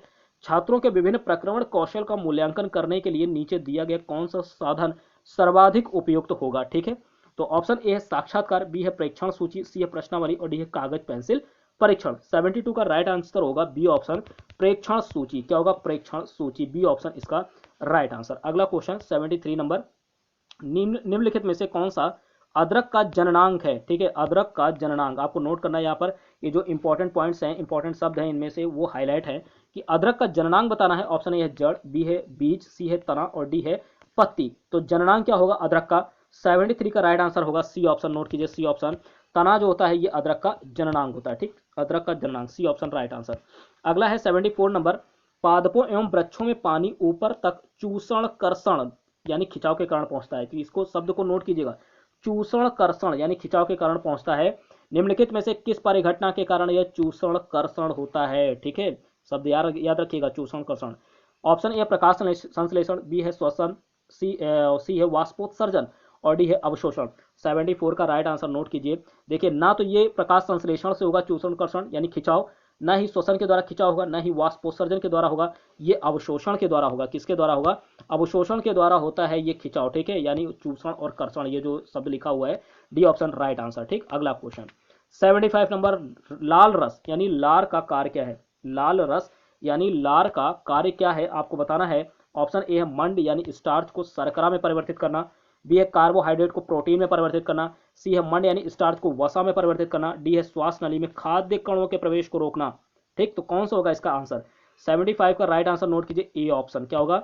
मंड स्टार्च को शर्करा में परिवर्तित करना। ठीक है, ये होता है लाल रस यानी लार का कार्य होता है मंड स्टार्च को शर्करा में परिवर्तित करना, ए ऑप्शन राइट आंसर। अगला क्वेश्चन 76 नंबर, विषम को चुनिए। ठीक है, यहाँ पर विषम जो होगा जो अलग होगा उसे आपको चुनना है। ऑप्शन ए अंड, बी है अंडाणु, सी है भ्रूण और डी है युग्मक। तो देखिए इसमें से जो राइट आंसर है 76 का वो होगा ए ऑप्शन। क्या होगा? अंड। ठीक है, ये है सबसे अलग। ठीक, बाकी तीन एक से हैं, मतलब ये सबसे अलग है, इसमें से विषम है। यहाँ पर ध्यान दीजिएगा कि अंडाणु और शुक्राणु को युग्मक कहते हैं। तो युग्मक किसे कहते हैं आपको पता होना चाहिए अलग से, कि जब अंडाणु और शुक्राणु मिलते हैं तो उसे युग्मक कहते हैं। ठीक है, और ये दोनों संयुक्त यानी निषेचित होकर भ्रूण बनाते हैं, इसलिए अंड इसमें से भिन्न होगा। ठीक, तो याद रखिएगा अंडाणु और शुक्राणु को युग्मक कहते हैं। ठीक है, और ये दोनों संयुक्त होकर क्या करते हैं? निषेचित होकर भ्रूण बनाते हैं, याद रखिएगा आप। अगला क्वेश्चन 76, इसका स्क्रीनशॉट ले लीजिए। 77 नंबर है, कोई साइकिल किसी सीधी सड़क पर नियत चाल से चल रही है। कोई साइकिल है वो सीधी सड़क पर नियत चाल से चल रही है। साइकिल के पहिए दर्शाते हैं, क्या दर्शाते हैं? ऑप्शन है स्थानांतरित और आवर्ती गति, बी है वृत्तीय और स्थानांतरित गति, सी है वृत्तीय स्थानांतरित और आवर्ती गति और डी है वृत्तीय और आवर्ती गति। 77 का राइट आंसर होगा बी ऑप्शन। क्या होगा इसका? बी ऑप्शन राइट आंसर होगा, वृत्तीय और स्थानांतरित गति। वृत्तीय और स्थानांतरित गति दिखाती है साइकिल के पहिए, मतलब सीधी सड़क पर नियत चाल से चल रही है तो वृत्तीय और स्थानांतरित गति को दर्शाएगी। ठीक, बी ऑप्शन राइट आंसर। अगला क्वेश्चन 78 नंबर, निम्नलिखित में से कौन सा एकल पुष्प नहीं है वरन पुष्पों का गुच्छा है? एकल पुष्प नहीं है वरन पुष्पों का गुच्छा है, इंपॉर्टेंट है और क्वेश्चन। ठीक है, तो ऑप्शन ए है गुलाब, बी है चाइना रोज यानी गुड़हल, सी है धतूरा और डी है सूर्यमुखी। तो देखिए इनमें से राइट आंसर क्या होगा? 78 का डी ऑप्शन होगा। क्या होगा? डी ऑप्शन होगा, सूर्यमुखी। ये एकल फूल नहीं है, एकल पुष्प नहीं है, ये क्या है? पुष्पों का गुच्छा होता है सूर्यमुखी। D option right answer. ठीक है, इंपॉर्टेंट फैक्ट है। अगला क्वेश्चन 79 नंबर, बांस के पौधों की पत्तियों में शिरा विन्यास तथा जड़ किस प्रकार के होते हैं? बांस देखा होगा, उसके पौधों की पत्तियों में शिरा विन्यास और जड़ किस प्रकार के होते हैं? ऑप्शन है समानांतर शिरा विन्यास और रेशेदार यानी झकड़ा जड़। ठीक, बी है जालिका रूपी शिरा विन्यास और मूसला जड़, सी ऑप्शन है यहाँ पर समानांतर शिरा विन्यास और मूसला जड़ और डी है जालिका रूपी शिरा विन्यास और रेशेदार झकड़ा यानी जड़। ठीक, 79 का राइट आंसर नोट कीजिए ए ऑप्शन। क्या होगा इसका? ए ऑप्शन होगा समांतर सिरा विन्यास और रेशेदार झखड़ा जड़। ठीक है, समांतर सिरा विन्यास और रेशेदार झखड़ा जड़, ए ऑप्शन इसका राइट आंसर। अगला क्वेश्चन 80 नंबर है, निम्नलिखित में से सत्य कथन आपको चुनने हैं। सत्य कथन यहां से आपको छांटना है। सत्य कथन ऑप्शन ए है बेकेलाइट और मेलामाइन दोनों ही थर्मोप्लास्टिक है। ठीक, दोनों ही थर्मोप्लास्टिक है। बी है बेकेलाइट और मेलामाइन दोनों ही थर्मोसेटिंग प्लास्टिक है। ठीक, सी है बेकेलाइट थर्मोप्लास्टिक और जबकि मेलामाइन थर्मोसेटिंग प्लास्टिक है। और डी ऑप्शन है कि मेलामाइन थर्मोप्लास्टिक है जबकि बेकेलाइट थर्मोसेटिंग प्लास्टिक है। तो आपको यहां से सत्य कथन चुनना है। सत्य कथन 80 का राइट आंसर हो, नोट कीजिए बी ऑप्शन। क्या होगा? बेकेलाइट और मेलामाइन दोनों ही थर्मोसेटिंग प्लास्टिक हैं। बेकेलाइट और मेलामाइन दोनों ही थर्मोसेटिंग प्लास्टिक हैं, बी ऑप्शन राइट आंसर। अगला क्वेश्चन 81 नंबर, विज्ञान में व्यवहारिक और प्रयोगात्मक गतिविधियां संचालित करने का उद्देश्य निम्नलिखित में से कौन सा है? व्यवहारिक और प्रयोगात्मक गतिविधियां संचालित करने का उद्देश्य निम्नलिखित में से कौन सा है? ऑप्शन कौन सा नहीं है? एक मिनट ध्यान दीजिएगा, इसमें ध्यान दीजिए कि कह रहे हैं कि विज्ञान में व्यवहारिक और प्रायोगिक गतिविधियां संचालित करने का उद्देश्य निम्नलिखित में से कौन सा नहीं है? बहुत ध्यान से आपको पढ़ना है। ठीक है, इसमें से जो नहीं होगा उसी को आपको राइट आंसर के रूप में सेलेक्ट करना है। जो नहीं होगा, ध्यान दीजिएगा, यहाँ पर नहीं वाले को सेलेक्ट करना है। तो ऑप्शन ए है कि वे समस्या समाधान का अवसर प्रदान करें। बी है वे विज्ञान के विचार की समझ बढ़ाएं। सी है वे उच्च अंक या ग्रेड पाने में सहायक हैं। डी है वे हस्त कौशल युक्त कौशलों के विकास में सहायक हैं। तो इनमें से कौन सा एक उद्देश्य जो है नहीं है? ठीक है, तो देखिए 81 का राइट आंसर होगा सी ऑप्शन। क्या होगा? C option. ठीक, क्यों? क्योंकि ये जो होंगे उद्देश्य वो आपके हैं समस्या समाधान का अवसर प्रदान करते हैं, विचारों विज्ञान के विचारों की समझ बढ़ाते हैं, ये भी इसका एक उद्देश्य है, और हस्त कौशल युक्त कौशल के विकास में भी सहायक होते हैं, ये भी एक उद्देश्य है। लेकिन उच्च अंक यानी ज्यादा नंबर प्राप्त करने या ग्रेड पाने में सहायक हैं, ये नहीं होगा इसका जो है उद्देश्य। ठीक है, यानी अच्छे नंबर प्राप्त कर लेना या अच्छा ग्रेड पा लेना, ये जो है विज्ञान में व्यवहारिक या प्रयोगात्मक गतिविधियां संचालित करने का उद्देश्य नहीं होगा। सी ऑप्शन इसका राइट आंसर होगा। अगला क्वेश्चन 82 नंबर, लकड़ी का गुटका। ठीक है, लकड़ी का गुटका किसी मेज पर विराम की अवस्था में है, गुटके पर कार्यरत बल या बलों के विषय में क्या कहा जा सकता है? ऑप्शन ए है इस पर कोई बल कार्य नहीं कर रहा है। सी है इस पर केवल गुरुत्वाकर्षण बल ही कार्य कर रहा है। सॉरी, बी है इस पर केवल गुरुत्वाकर्षण बल ही कार्य कर रहा है। सी है इस पर संतुलित बलों का कोई युगल कार्य कर रहा है। और डी है गुरुत्वाकर्षण और घर्षण बल इस पर कार्य कर रहे हैं। तो 82 का राइट आंसर क्या होगा? बी ऑप्शन होगा। क्या है? बी ऑप्शन, इस पर केवल गुरुत्वाकर्षण बल ही कार्य कर रहा है, बी ऑप्शन राइट आंसर होगा। अगला क्वेश्चन 83 नंबर, कि हमारे मुख में विभिन्न प्रकार के दांतों का आगे से पीछे की ओर क्रम है। आगे से पीछे की ओर क्रम है, यानी जो दांत होते हैं ना, ठीक, इनमें आगे से पीछे की ओर जो क्रम है वो आपको यहाँ पर बताना है कि कौन सा क्रम सही है। ऑप्शन ए है कृंतक, रदनक, अग्रचवर्णक, चवर्णक। बी है रदनक, कृंतक, अग्रचवर्णक, चवर्णक। सी है कृंतक, चवर्णक, रदनक, अग्रचवर्णक। और यहाँ पर नोट कीजिए रदनक। ठीक है, रदनक और अग्रचवर्णक, चवर्णक, कृंतक। तो अगर आपको पता है, ठीक है, तो आप आराम से इसको अरेंज कर लेंगे। ठीक, तो ध्यान दीजिएगा, नहीं पता तो यहाँ ध्यान दीजिए। 83 का राइट आंसर होगा ए ऑप्शन। ठीक, सबसे पहले आता है कृंतक, फिर आता है रदनक, फिर उसके बाद होता है अग्रचवर्णक और फिर चवर्णक। ठीक, तो पहले आएगा कृंतक, नोट कीजिए कृंतक, रदनक, अग्रचवर्णक और चवर्णक, ये इसका सही क्रम है। ठीक, तो आगे से पीछे की ओर, ध्यान दीजिएगा इस शब्द को, आगे से पीछे की ओर, आगे से पीछे की ओर है। ठीक, इसका सही क्रम पहले क्या आएगा? कृंतक, फिर रदनक, फिर अग्रचवर्णक और फिर चवर्णक, ए ऑप्शन राइट आंसर। अगला क्वेश्चन 84 नंबर, चुंबकों के विषय में दिया गया कथन सत्य नहीं है। मतलब सही, जो सही नहीं आपको बताना है कि चुंबकों के विषय में नीचे दिया गया कौन सा तथ्य सही नहीं है। ऑप्शन ए आकर्षण चुंबकत्व का एक निश्चित परीक्षण है। बी है चुंबकों के सजातीय ध्रुव एक दूसरे को प्रतिकर्षित करते हैं। सी है क्षण चुंबक के सिरों पर चुंबकीय क्षेत्र अधिक प्रबल होता है। और डी ऑप्शन है चुंबकीय क्षेत्र रेखाएं चुंबक के उत्तर ध्रुव से आरंभ होती हैं और दक्षिण ध्रुव पर विलीन होती हैं। तो कौन सा तथ्य सही नहीं है इसमें से? 84 का राइट आंसर नोट कीजिए ए ऑप्शन। ए ऑप्शन इसका सही नहीं है। ठीक है, नोट कीजिए, इसमें जो होता है चुंबकों के सजातीय ध्रुव एक दूसरे को प्रतिकर्षित करते हैं, बिल्कुल सही है। ठीक, क्षण चुंबक के सिरों पर चुंबकीय क्षेत्र अधिक प्रबल होता है, ये भी सही है। और चुंबकीय क्षेत्र रेखाएं चुंबक के उत्तरी ध्रुव से आरंभ होती हैं और दक्षिण ध्रुव पर विलीन होती हैं, ये भी सही है। और इसमें जो सही नहीं वो आपका ए ऑप्शन ही जाएगा कि आकर्षण चुंबकत्व का एक निश्चित परीक्षण है। आकर्षण चुंबकत्व का एक निश्चित परीक्षण, ये गलत है इसमें से तथ्य, और वही आपको सेलेक्ट करना है राइट आंसर के रूप में। ठीक, अगला क्वेश्चन यहाँ पर 85 नंबर पर है, निम्नलिखित आकलन युक्तियों में से कौन सी युक्ति विज्ञान कक्षा में विद्यार्थियों की प्रायोगिक कौशल को आकलित करने के लिए सबसे अधिक उचित है? ऑप्शन ए जांच सूची यानी चेकलिस्ट। बी है कागज पेंसिल परीक्षण, सी है अवधारणा प्रतिचित्रण, डी है प्रयोग अभिलेख। ठीक है, तो 85 का राइट आंसर नोट कीजिए, सी ऑप्शन होगा अवधारणा प्रतिचित्रण। क्या होगा? अवधारणा प्रतिचित्रण इसका राइट आंसर होगा, सी ऑप्शन। अगला क्वेश्चन 86 नंबर, 86 नंबर है कि हवा ऊष्म के हवा उस, हवा ऊष्मा के स्रोत के समीप गर्म हो जाती है तथा ऊपर उड़ जाती है। हवा ऊष्मा के स्रोत के समीप गर्म हो जाती है तथा ऊपर उड़ जाती है। ठीक, आगे देखिएगा कि हवा पार्श्वों से आकर इसका स्थान ले लेती है। इसी प्रकार हवा तेल तथा हीटरों से भी गर्म होती है। तेल तथा हीटरों से भी गर्म होती है। यह प्रक्रिया है, यानी कौन सी प्रक्रिया है? ऑप्शन ए है विसरण, बी है संवहन, सी है विकिरण और डी है संचालन। तो देखिएगा इस क्वेश्चन का राइट आंसर होगा 86 का बी ऑप्शन। क्या होगा? संवहन। ठीक है, क्या होगा इसका राइट आंसर? ये कौन सी प्रक्रिया है? तो संवहन है, बी ऑप्शन राइट आंसर। अगला क्वेश्चन 87 नंबर, भारत के निम्नलिखित स्थानों में से कौन सा स्थान चक्रवातों से सबसे अधिक प्रभावित होगा? ठीक है, यहाँ पर 4 स्थान दिए गए हैं, इनमें से कौन सा स्थान है जो चक्रवातों से सबसे अधिक प्रभावित होगा? ऑप्शन ए है बद्रीनाथ, बी है उदयपुर, सी है अमृतसर और डी है पुरी। तो देखिएगा 87 का राइट आंसर होगा डी ऑप्शन पुरी। ये जो पुरी है, ठीक है, इन 4 स्थानों में से ये जो पुरी है ये सबसे ज्यादा चक्रवातों से प्रभावित होगा। ठीक, 87 का right answer D option Puri होगा। ठीक, ध्यान रखिएगा इसका राइट आंसर डी ऑप्शन। अगला क्वेश्चन 88 नंबर, सिर और ऊपरी जबड़े के बीच का जोड़ा एक उदाहरण है। सिर और ऊपरी जबड़े के बीच का जोड़ा एक उदाहरण है, किसका उदाहरण है? ऑप्शन ए है, नोट कीजिए, बद्ध संधि यानी फिक्स्ड जॉइंट का, बी है हिंज संधि, सी है कंदुक खल्लिका संधि का और डी है श्रोणि संधि का। तो 88 का राइट आंसर नोट कीजिए, ए ऑप्शन होगा। क्या होगा? किसका ये उदाहरण है कि सिर और जबड़े के बीच का जोड़ा एक उदाहरण है बद्ध संधि यानी फिक्स्ड जॉइंट का, ए ऑप्शन राइट आंसर। अगला क्वेश्चन 89 नंबर, हमारे सौर परिवार में ऐसे 2 ग्रह हैं जिनका सूर्य के चारों ओर परिक्रमण काल हमारी पृथ्वी के परिक्रमण काल की तुलना में छोटा है, परंतु उनका घूर्णन काल पृथ्वी के घूर्णन काल से बड़ा है।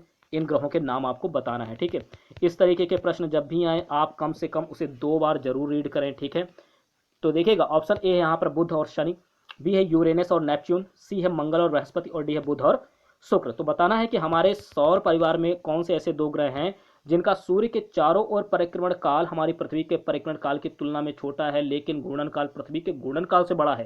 ठीक, तो 89 का राइट आंसर नोट कीजिए, डी ऑप्शन, बुध और शुक्र। ये बुध और शुक्र हैं। ठीक, अगला क्वेश्चन 90 नंबर, विज्ञान में आकलन को बल देना चाहिए। ठीक है, विज्ञान में आकलन को बल देना चाहिए। ऑप्शन ए है अवधारणाओं और प्रक्रियाओं की समझ पर, बी है साफ और स्पष्ट आरेख बनाने की योग्यता पर, सी है प्रयोग करते हुए सही परिणामों की प्राप्ति पर और डी है संक्षिप्त परिभाषाओं और सही उत्तरों पर।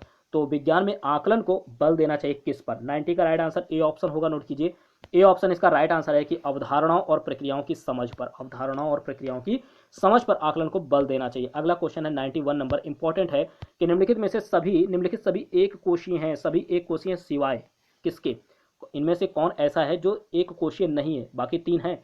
ऑप्शन ए है भ्रूण, बी है मुर्गी का अंडा, सी है पैरामीशियम और डी है युग्मज यानी युग्मनज। ठीक, तो बताइए इनमें से कौन सा ऐसा है जो इनके अतिरिक्त मतलब एक कोशीय नहीं है? ठीक, और बाकी सभी एक कोशीय हैं, तो कौन है जो एक कोशीय नहीं है? इस क्वेश्चन का 91 का राइट आंसर बी ऑप्शन होगा, मुर्गी का अंडा, ये एक कोशीय नहीं होता। ठीक, बी ऑप्शन इसका राइट आंसर। अगला क्वेश्चन 92 नंबर, स्थिर द्रवों में स्थिर अवस्था में द्रव, ऑप्शन ए है केवल पार्श्व की ओर दबाव डालता है, बी है केवल लंबवत दिशा में दबाव डालता है, सी है केवल नीचे की दिशा में दबाव डालता है और डी है सभी दिशाओं में दबाव डालता है। तो स्थिर अवस्था में अगर द्रव है, तो ध्यान दीजिएगा केवल नीचे की दिशा में दबाव डालता है। कहां पर? केवल नीचे की दिशा में, सी ऑप्शन इसका राइट आंसर होगा, नीचे की दिशा में दबाव डालता है। अगला question C option right answer. 93 number है कि निम्नलिखित में से जीवाणुओं यानी बैक्टीरिया द्वारा फैलने वाले रोगों का समूह चुनिए। जीवाणुओं यानी बैक्टीरिया द्वारा फैलने वाले रोगों का जो समूह है उसे आपको चयनित करना है। ठीक है, और ये शब्द ध्यान रखना है कि जीवाणु और बैक्टीरिया, ठीक, इनके द्वारा फैलने वाले। ऑप्शन ए है, नोट कीजिए, तपेदिक यानी ट्यूबरकुलोसिस बोलते हैं इसे, ट्यूबरकुलोसिस यानी टीबी। ठीक है, टीबी।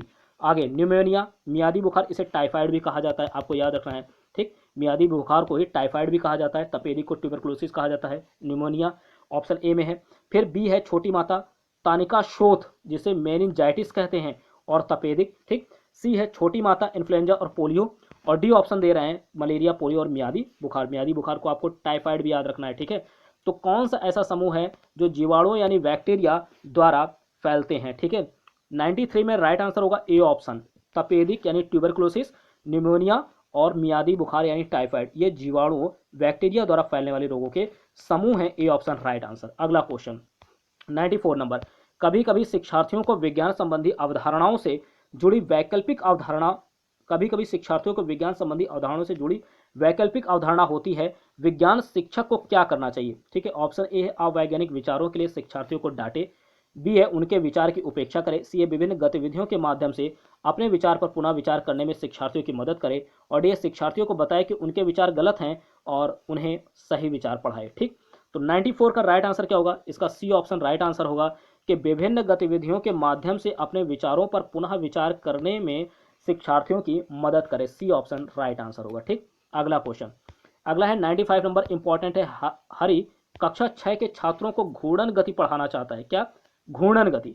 और निम्नलिखित में से कौन सा सबसे अच्छी विधा होगी? ऑप्शन ए है प्रदर्शन, बी है उदाहरण देना, सी है चर्चा और डी है गतिविधि आधारित शिक्षण। तो इनमें से कौन सी विधा सबसे अच्छी होगी? ठीक है, कक्षा 6 के बच्चों को हरि घूर्णन गति पढ़ाना चाह रहे हैं। ठीक है, तो कौन सी विधा इसमें सबसे अच्छी होगी? तो 95 का राइट आंसर क्या होगी? डी, गतिविधि आधारित शिक्षण। ठीक, गतिविधि आधारित शिक्षण ये सबसे अच्छी विधा होगी। अगला क्वेश्चन 96 नंबर, निम्नलिखित में से कौन सा विज्ञान में अनुरूपता विधि का एक चरण है? अनुरूपता विधि का एक चरण है। ऑप्शन ए है अमूर्तता का प्रस्तुतिकरण, बी है समानताओं का चित्रण, सी है उपयोग और डी है अवधारणाओं को एक दूसरे से जोड़ना। ठीक है, तो विज्ञान में इनमें से कौन सा ऐसा है जो अनुरूपता विधि का एक चरण है? 96 का राइट आंसर बी ऑप्शन होगा। क्या होगा? बी ऑप्शन, समानताओं का चित्रण। ठीक है, समानताओं का चित्रण। ठीक, B option right answer. 97 number क्या होगा? 97 नंबर नोट कीजिए। 97 नंबर है कि निम्नलिखित में से कौन सा समस्या समाधान विधि का चरण नहीं है? 97 नंबर, कौन सा समस्या समाधान विधि का चरण नहीं है? ठीक है, समस्या समाधान विधि का चरण नहीं है। ऑप्शन ए यहाँ पर जो नहीं होगा उसी को सिलेक्ट करने, बाकी 3 होंगे। ठीक है, आपको ये चीज हमेशा जब भी इस तरीके के क्वेश्चन आए कि नहीं है, 4 ऑप्शन दिए हो तो समझ जाओ उनमें से कोई एक है, बाकी 3 तो होंगे। बस आपको ये पता होना चाहिए कि कौन कौन से होंगे, तो नहीं वाला तो अपने आप से निकल आएगा। ठीक, तो 97 में देखेगा स्थिति की कल्पना करना, बी है समस्या का समाधान का प्रयास करना, सी है निष्कर्ष निकालना और डी है अवलोकन। ठीक, तो 97 का राइट आंसर क्या होगा? यहाँ पर समस्या समाधान विधि का एक चरण नहीं है, अवलोकन।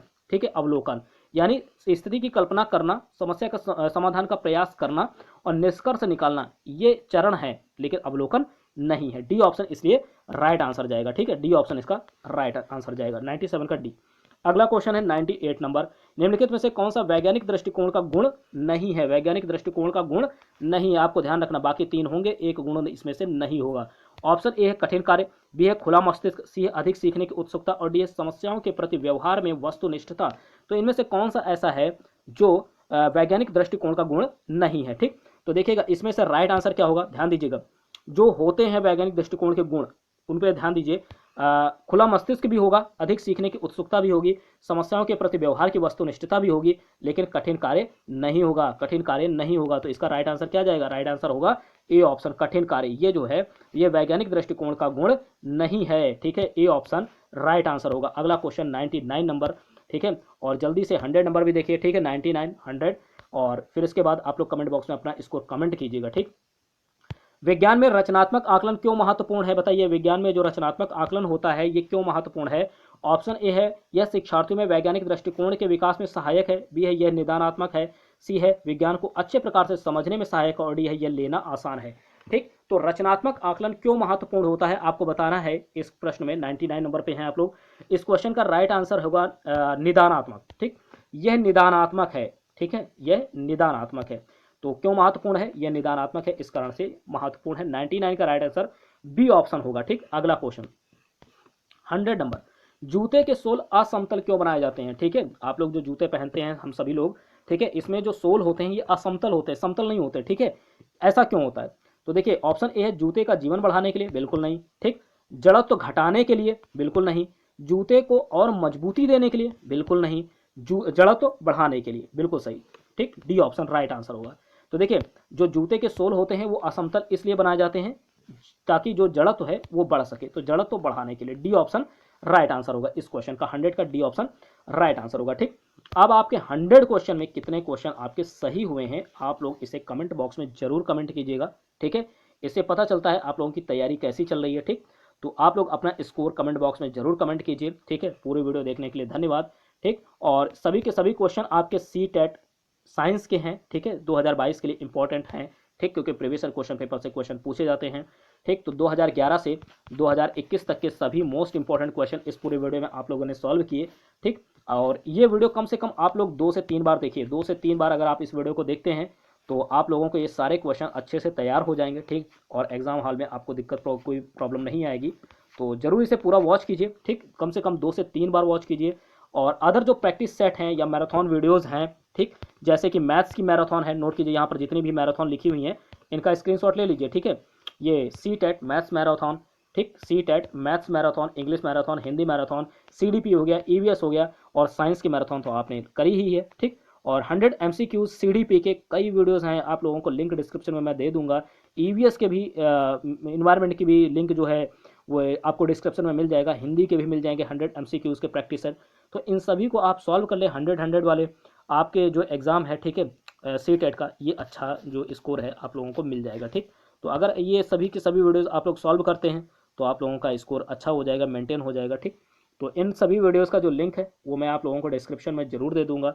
और भी अन्य सभी सब्जेक्ट की जितनी भी इंपॉर्टेंट मैराथन होंगी वो आपको जल्द ही प्रोवाइड की जाएंगी, ठीक। अब तक जितनी भी मैराथन है आप लोग प्लेलिस्ट में जाइए, C TET all previous year question paper और सी टेट मैराथन, नोट कीजिए, C TET all previous year question paper, C TET all previous year question paper, यहाँ पर लिख देता हूँ, ठीक है, यहाँ पर लिख देता हूँ कि सी टेट ऑल, ठीक, प्रीवियस ईयर क्वेश्चन पेपर के नाम से प्लेलिस्ट है, इसे वॉच कीजिए। और नोट कीजिए, एक प्लेलिस्ट है C TET 2022, C TET 2022 marathon, ठीक, सी टेट 2022 मैराथन, इसके नाम से एक प्लेलिस्ट है।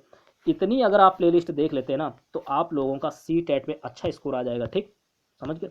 तो पूरा वीडियो देखने के लिए आप लोगों को थैंक यू, ठीक, सभी लोगों को। और साथ ही इसी तरीके से अपना सपोर्ट बनाए रखिए, ठीक। चैनल को सब्सक्राइब कर लीजिए अगर चैनल पर पहली बार हैं, ठीक। हमारे चैनल के द्वारा आपको सी टेट का पूरा सिलेबस कवर करवाया जाएगा धीरे धीरे। CDP का थ्योरेटिकल पोर्शन अगर आप देखना चाहते हैं, CDP का थ्योरेटिकल पोर्शन, तो CDP थ्योरी के नाम से प्लेलिस्ट हो गई, ठीक, इसे भी मैं बता दे रहा हूँ फिर से, CDP थ्योरी के नाम से प्लेलिस्ट है, वहाँ पर जाइए और थ्योरेटिकल पोर्शन अपना CDP का कवर कीजिए, ठीक है। पूरी वीडियो आप लोग देख डालिए, जितनी भी वीडियोज़ हैं आपका CDP पूरी तरह से कंप्लीट हो जाएगा, ठीक। तो इसी तरीके के वीडियोज़ के लिए आप लोग हमारे चैनल को सब्सक्राइब कर सकते हैं, ठीक। सी टेट का पूरा सिलेबस करवाया जाएगा, बस आप सब्सक्राइब कर लीजिए, बेल आइकन को प्रेस कर लीजिए, ठीक। तो मिलते हैं आपसे नेक्स्ट वीडियो में, थैंक यू।